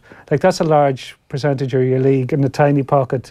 So the geographical spread is very important, I think. Yeah, definitely. There has been another goal at the London Stadium. It's West Ham against Burnley. Here's Guy Swindles. West Ham 2, Burnley 1, and you have to say it's a goal that's probably been coming. Lovely move involving Arnautovic. Diane Garner, who was clipped, as to say politely, as he put the ball through to Felipe Anderson, who was onside, rushed through and tucked the ball between Joe Hart's legs to make it West Ham 2, Burnley 1. Let's check in at events at Goodison Park. It's Everton against Brighton. Here's Paul Anthony. It's Everton 2, Brighton 1, and Seamus Coleman second half strike still separates the two sides here, but Everton in total control this game. Michael Keane has headed over a good chance from 12 yards out as they look to get a killer third.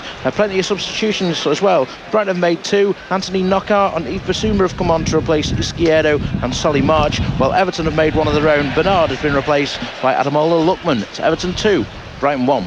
And in the other 2 games, it's Newcastle United 1, Watford 0, and Leicester City at Cardiff. In fact, we can get an update from that Newcastle game. Here is Stephen Goldsmith.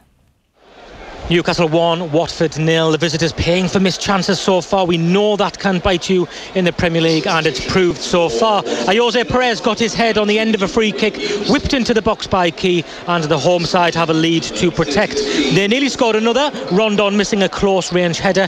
Watford nearly made them pay, but as Andre Gray seemed certain to score, Kennedy got back with a goal-saving challenge. Newcastle 1, Watford 0. About the League of Ireland, lads, it's always a loaded question at the end of the season, but like, how do you reflect on the year? There's always so many different things that you could say. Yeah, it hasn't been fantastic from an excitement point of view, just in terms of coming into the final few games of the season.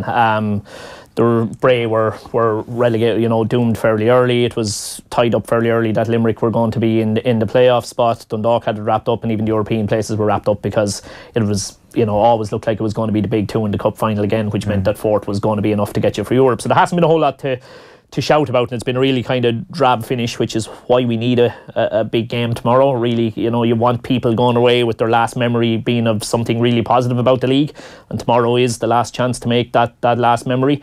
In terms of quality, I think it's getting stronger, but that's inevitable, going all the way back to what Kieran said earlier. That's inevitable because there's less chances for players in the UK, which means there's more of them then obviously having to stay here. And the other big plus, the real big plus about football domestically has been, I know there are still some people against it, but the development of the underage leagues has been a really, really positive thing. In my eyes, has been a really, really positive thing. And you're starting to see the players come through. I suppose the shining light name-wise, maybe this season there's probably been 2 in terms of underage development and what that league has done. Gavin Bazuna, who's got the move to Manchester City, possibly even more so a player that everybody can't wait to see now next season, a young boy at Bohemians called Ali Regba. He's done fantastic things, and he's a perfect example of that pathway of players coming through. So I think the quality is getting better and better all the time, even if we didn't have the most exciting finish this year. Yeah, definitely chinks of light left, right and centre this year. We do want to turn back to the Premier League. Alan Tully is at the Emirates for the game of the day. It's Arsenal against Liverpool. Good afternoon to you, Alan. Hi Owen, how's things? Very well, thanks. So talk to us about the team news. Any shocks this afternoon? Well, of course, for Arsenal, you remember that Jurgen Klopp was the manager of Borussia Dortmund. Well, Henrik Mkhitaryan and Pierre Aubameyang start in the Arsenal lineup. No Socrates, of course. He's still injured. Mesut Ozil starts for the Gunners, and Hector Bellerin has passed a late fitness test and he plays. Guendouzi, of course, is suspended. For Liverpool, well, no Jordan Henderson or Naby Keita. Both of those still have long-term hamstring injuries, and Mo Salah has had that strapping on his wrist all week for the inflamed tendon, but he plays. The men who come into the side, the changes from the Cardiff game, James Milner, Joe Gomez and Andrew Robertson all return.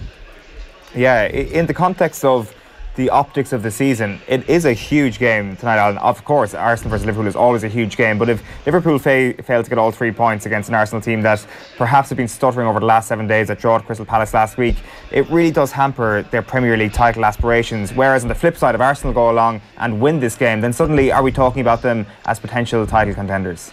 I've heard this said all week, to be honest, Owen. I'm not sure I go along with it, to be fair. I mean, you've got to say that, first of all, that Arsenal have won 11 out of the last 13 here. And last week, yeah, they dropped 2 points at Palace, but before then, they've been on a winning run when they've won 11 in all competitions in a row. So I don't think we should be writing Arsenal off that easily. And the fact is, I think you're absolutely right that Liverpool, any points they drop now, they're going to lose pace with Manchester City, because you can't really see City dropping too many. And this is exactly the sort of game that, you know, maybe even 1 point isn't enough. You need to keep pace with Manchester City at the top. But I just think everybody's too keen to write off Arsenal. They have home advantage. They're a new side under Unai Emery, aren't they?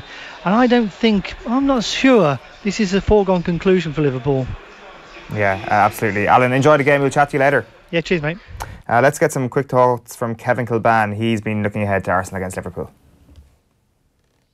I heard you talking about the day, City and Chelsea losing those first 2 games of the season, and then whenever you've seen them on this run that they've been on, of course, you had drawn against Palace last weekend, but watching the Leicester game in particular, was that a week Monday ago, and went to goal down and came back. The amount of chances that they were conceding in that first half, and they should have had a penalty, Leicester, as well. Slack defending. Most of the chances that they're conceding, it's not necessarily from poor defending, it's actually from poor attacking play, if you know what I mean, giving the ball away, because they're trying to build from the back, so they're trying to actually look for threaded passes from a real defensive area, so it might be one of the centre halves who's on the ball, and they're trying to thread a ball through to a central area. It's a bit tight, making a risky pass, and sides like Leicester thrive. That's Leicester's game all day long, isn't it? So that's where the chances seem to be coming from when I've been watching them. But up front, when they had it off in the last 25-30 minutes of that game against Leicester, it's as good a football as you're ever likely to see. You're just watching it, you're just mesmerised, thinking, why can't it be like this the whole time? So it might be building towards a future of them being a bit more stable defensively, which I don't necessarily see with who they've got in there. Xhaka playing left back. I mean, you can see it in your head. Yeah. The amount of fouls he conceded. Too rash. Yeah, he is given the penalty away last week, and he's not a defender. So that's probably a way for him to get Xhaka in the side. That's the way I would see it for Unai Emery. But I think in general, they aren't a side that would fill me with confidence defensively at all, no. So I'm not necessarily on the same wavelength as Merson, but I'm somewhere near it. I'm not necessarily with him. You're not convinced yet? No, I'm not convinced. Yeah. I'm not convinced that they are going to be consistently playing the way that they're playing now and finishing the top 4. Yeah, Gary Breen saying the same thing a little bit earlier on in the show today. It is that defensive solidity that is going to let them down eventually in this quest for the top 4. Being a small bit facetious when I spoke about title challenge there a little bit earlier on, but the term is going to be used should they win that game this evening. Wouldn't be surprised if this goes the way of Arsenal-Chelsea on the second day of the season, where it's just chaos for a full 90 minutes. Yeah, it strikes as, two teams that are certainly going to be committed to attack and are arguably better going forward than they are defensively, although obviously Liverpool's defence has improved incredibly since Van Dijk's gone in there. But yeah, look, I think Liverpool have too much for them. I see Xhaka is gone back into midfield and is at least taken out a left back, but the knock-on effect of that is Kolasinac gone to, you've got Kolasinac in your left back, and Holding is starting at centre half. I just look at the back four, and I think Liverpool's front three will give them all kinds of problems. The Liverpool should win it, I think, but I think Liverpool have been creaking a bit, or they're not creaking, but they rode their luck in a few games, like Mahrez's penalty over the bar. They got a point out of that. They were very much dominant away to Spurs, but Spurs were denied a Stonewall penalty right at the end. That could have ended up drawing that game. Even a Huddersfield game, there was a couple of decisions they got away with. Like there were 50-50s that you mightn't get other days. That's too close for a title-challenging team. Yeah, to be leading it. and especially because I honestly think you probably need to get close to 95, 96 points at least to win the league, because City just don't drop many points. And that's a huge ask, because generally, if you look at the history of the Premier League, an average of 85 normally won it. And then it got a bit more, the last few seasons then, other than like Leicester won it with less, but the feeling was you needed 90-91 to win it. But now, City got 100 points last season. I think they could get 100 again. Yeah. So I actually think it's beyond Liverpool. I think, even though Liverpool have improved dramatically, and I think in any other era they would, but City, like, there's amazing stats. City, not goals now, City have given up 17 shots on target this season. Like, how do you play against that? Yeah, it's nigh impossible. Dara was getting excited for a three-way title race, and you completely killed all my dreams of that. It's all over. I don't know what you're going to talk about for the next 9 months. Sorry about that. There's been a couple of goals in the Premier League games that are happening right now. Let's go to West Ham against Burnley. Here's Guy Swindles. West Ham 2, Burnley 2. Burnley have done it again. West Ham have had 90% of the possession. They've scored 2 good goals through Arnautovic and Anderson, but Burnley just don't know when they're beaten. They've found a way back this time. 2 substitutes putting together the good work. There's a fine corner from Robbie Brady and a towering header from Chris Wood, who was only marked by Robert Snodgrass. None of the centre halves picked him up, and a thumping header into the top corner gave the keeper no chance. West Ham 2, Burnley 2. And there's been another goal at Goodison Park where Everton are up against Brighton. Here's Paul Anthony. It's Everton 3, Brighton 1, and this game should be wrapped up now after Richarlison's got his second of the afternoon. It was a dreadful ball though from Lewis Dunk across his back four. It never had the legs on it to get to his teammate. Richarlison stepped onto it, drove past the defender, then went on to round Matt Ryan in the Brighton goal and slip it into the empty net. Everton 3, Brighton 1. Yeah, so just beyond 85 minutes gone in all those games. It's Cardiff 0, Leicester 1, Everton 3, Brighton and Hove Albion 1, Newcastle 1, Watford 0, and West Ham United are 3-2 up against Burnley. We'll take a quick break. Football on Off the Ball. In association with the faster than ever Boyle Sports app. Multiples made easy and personalised content on every sport. Download it now. Boyle Sports. Time to play. The commute might be a bit easier this week with the schools off, but next week we'll be back to commuter hell. CSO stats show we've never spent as much time travelling to and from work and education. So all next week, from News Talk Breakfast right through to the hard shoulder, we'll be exploring ways to improve our commute and asking the relevant stakeholders what they are doing to help. And we want to hear your travel stories too, so email us now on commuter@newstalk.com or tweet us at newstalkfm. Ireland's commuter hell, all next week on News Talk. Oh, come on, the light was green! Sake. Consider family time. Drops to swimming, matches, birthday parties, even an hour at the playground. Now consider shopping online with SuperValue. Get your weekly shop delivered when it suits you with same-day delivery when you order before noon. And when you link your Real Rewards card, you'll see My Usuals, the things you always buy, to make shopping even easier. Shop online at supervalue.ie or with the SuperValue app, because we deliver family time. All things considered, it's SuperValue. Will your home feel the chill this winter? Then why not apply for grant funding of up to €12,000 from SEAI? Just imagine the difference wall and attic insulation, heat pumps or solar panels would make to the enjoyment of your home, as well as reducing your energy bills. So far, over 400,000 Irish homes have been transformed. SEAI, your energy matters. Apply for your home energy grant today at seai.ie. Just as there's only one Irish Car of the Year 2018, the Peugeot 3008 SUV, there is only one iCockpit interior, trademarked by Peugeot and standard across the range. The combination of a compact steering wheel for maximum control, touchscreen and digital heads-up instrument panel creates the ultimate driving environment.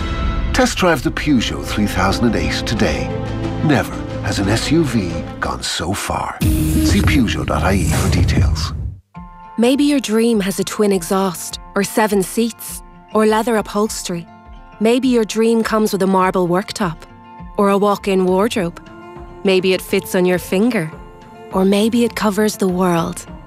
Whatever it is, big or small, a personal loan from Bank of Ireland can help to make that dream come true. Search Bank of Ireland Loans, call us, or drop into any Bank of Ireland branch. Bank of Ireland is regulated by the Central Bank of Ireland. Lending criteria, terms and conditions apply. Over 18s only. Warning, if you do not meet the repayments of your loan, your account will go into arrears. This may affect your credit rating, which may limit your ability to access credit in the future. This weekend, enjoy an epic festival of sporting action with Air Sport. Not only can you catch Arsenal v Liverpool, Bournemouth v Man United in the Premier League, and Leinster and Munster in the Guinness Pro 14, we're also showing Ireland v Italy, the nation's first autumn rugby international from Soldier Field, Chicago. Live and free to view for everyone on the Air Sport Facebook page and YouTube channel. To find out more, visit airsport.ie. We are on the brink of liberty. From acclaimed director Mike Leigh. Now is the time for action. Now! A defining moment for our times. Are you as angry as I am? I am angry. Peterloo is phenomenal. A masterful epic. 5 stars. Never lose hope. Peterloo, in cinemas now. Here we go. The home insurance renewal bill, and surprise, surprise, it's gone up. Change. Beg your pardon? Change to AIG. They're providing great savings if you are 3 years claim-free, and they're offering a special 25% discount. Here, give me the phone.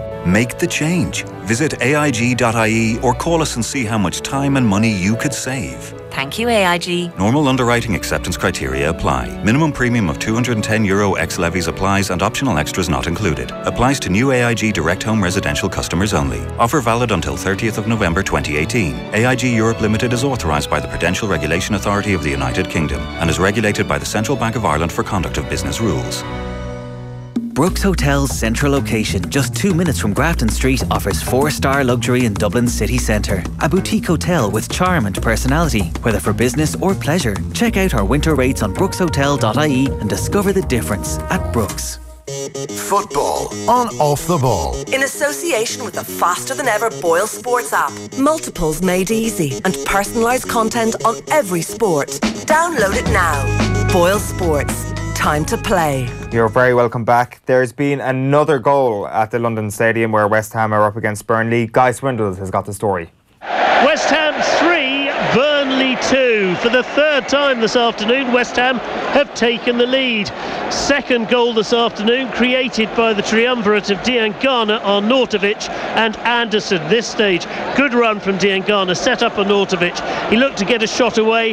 It didn't happen, but the ball ran to Anderson and his shot clipped off the heel of Mee and beat Joe Hart. Since then, Wood has clipped the top of the bar for Burnley. It's West Ham 3, Burnley 2.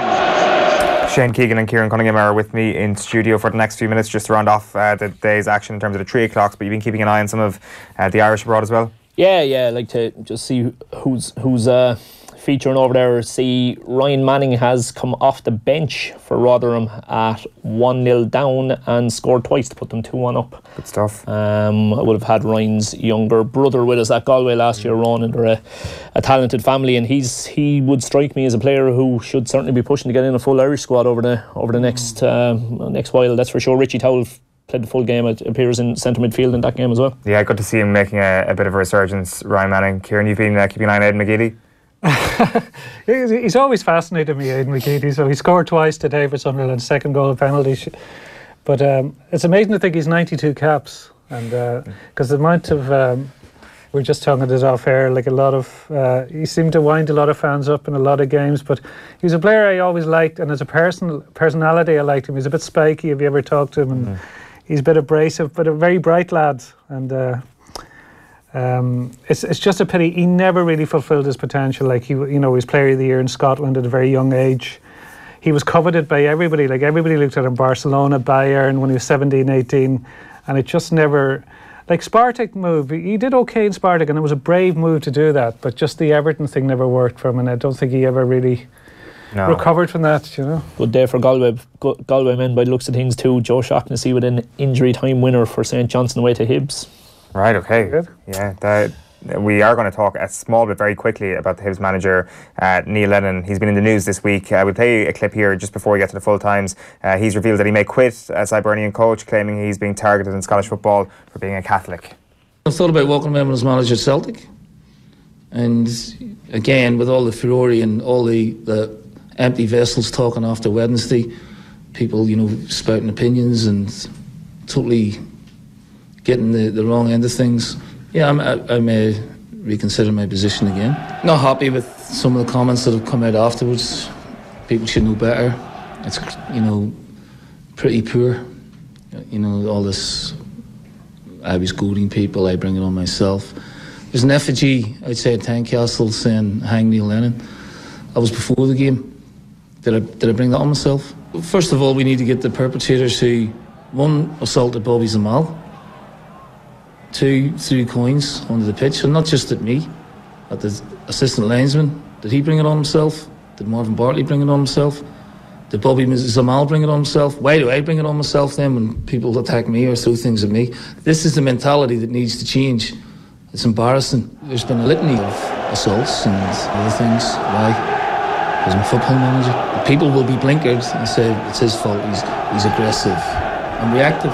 Once I step out into the stadium, they're already up the fever pitch because I'm walking in there. This has got to stop. Everyone says I play the victim. I don't. First day I've stepped into Scotland, I had 15 years in England of nothing. So the first day I stepped into Scotland, this sort of stuff has begun.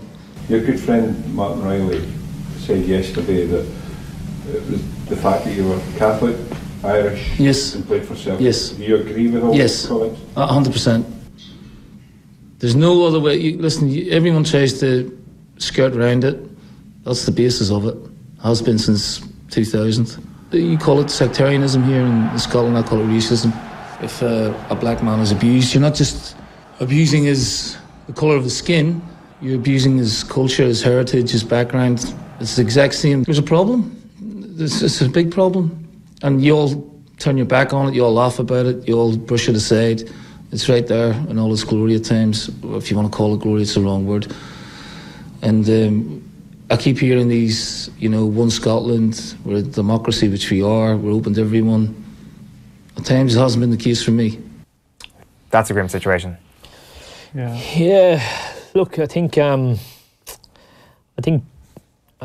both sides can be wrong at the same time. I don't think there has to be a case of you either come down on Neil Lennon's side or you don't come down on Neil Lennon's side. What happened is just completely and utterly unacceptable. Completely and utterly unacceptable, regardless of what he did. It's a shocking thing to happen to a football match, to anybody who heads to a football match. When I heard what had happened, my immediate instinct was, I bet he's done something to aggravate the situation, and so it transpired. So doesn't justify the end result. Absolutely doesn't. Exactly, 100% doesn't. No, not in a million years. But yeah, I do agree with the sentiment that he doesn't help himself to a certain extent. Just a quick one on that, Owen. I think it's he brought up he says it's because I'm Irish and because I'm Catholic, and it's interesting in the context of Scotland. There was a guy, Kieran Brady. I don't know if you ever heard of him, but he was a winger at Sunderland and he played Ireland under 21, late 80s, early 90s, I think.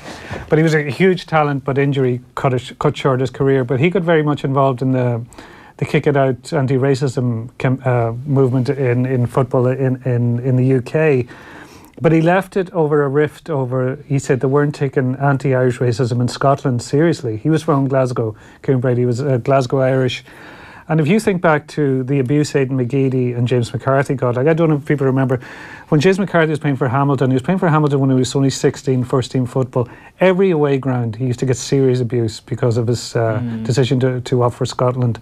And Neil Lennon has got this for years. Like if you read Neil Lennon's autobiography, he's got death threats, etc. Like I'm actually really surprised he went back to Scotland, because just for your family's safety and health, you would think, it's too volatile. Because like I've been at all firm games and stuff, and like it's a nasty.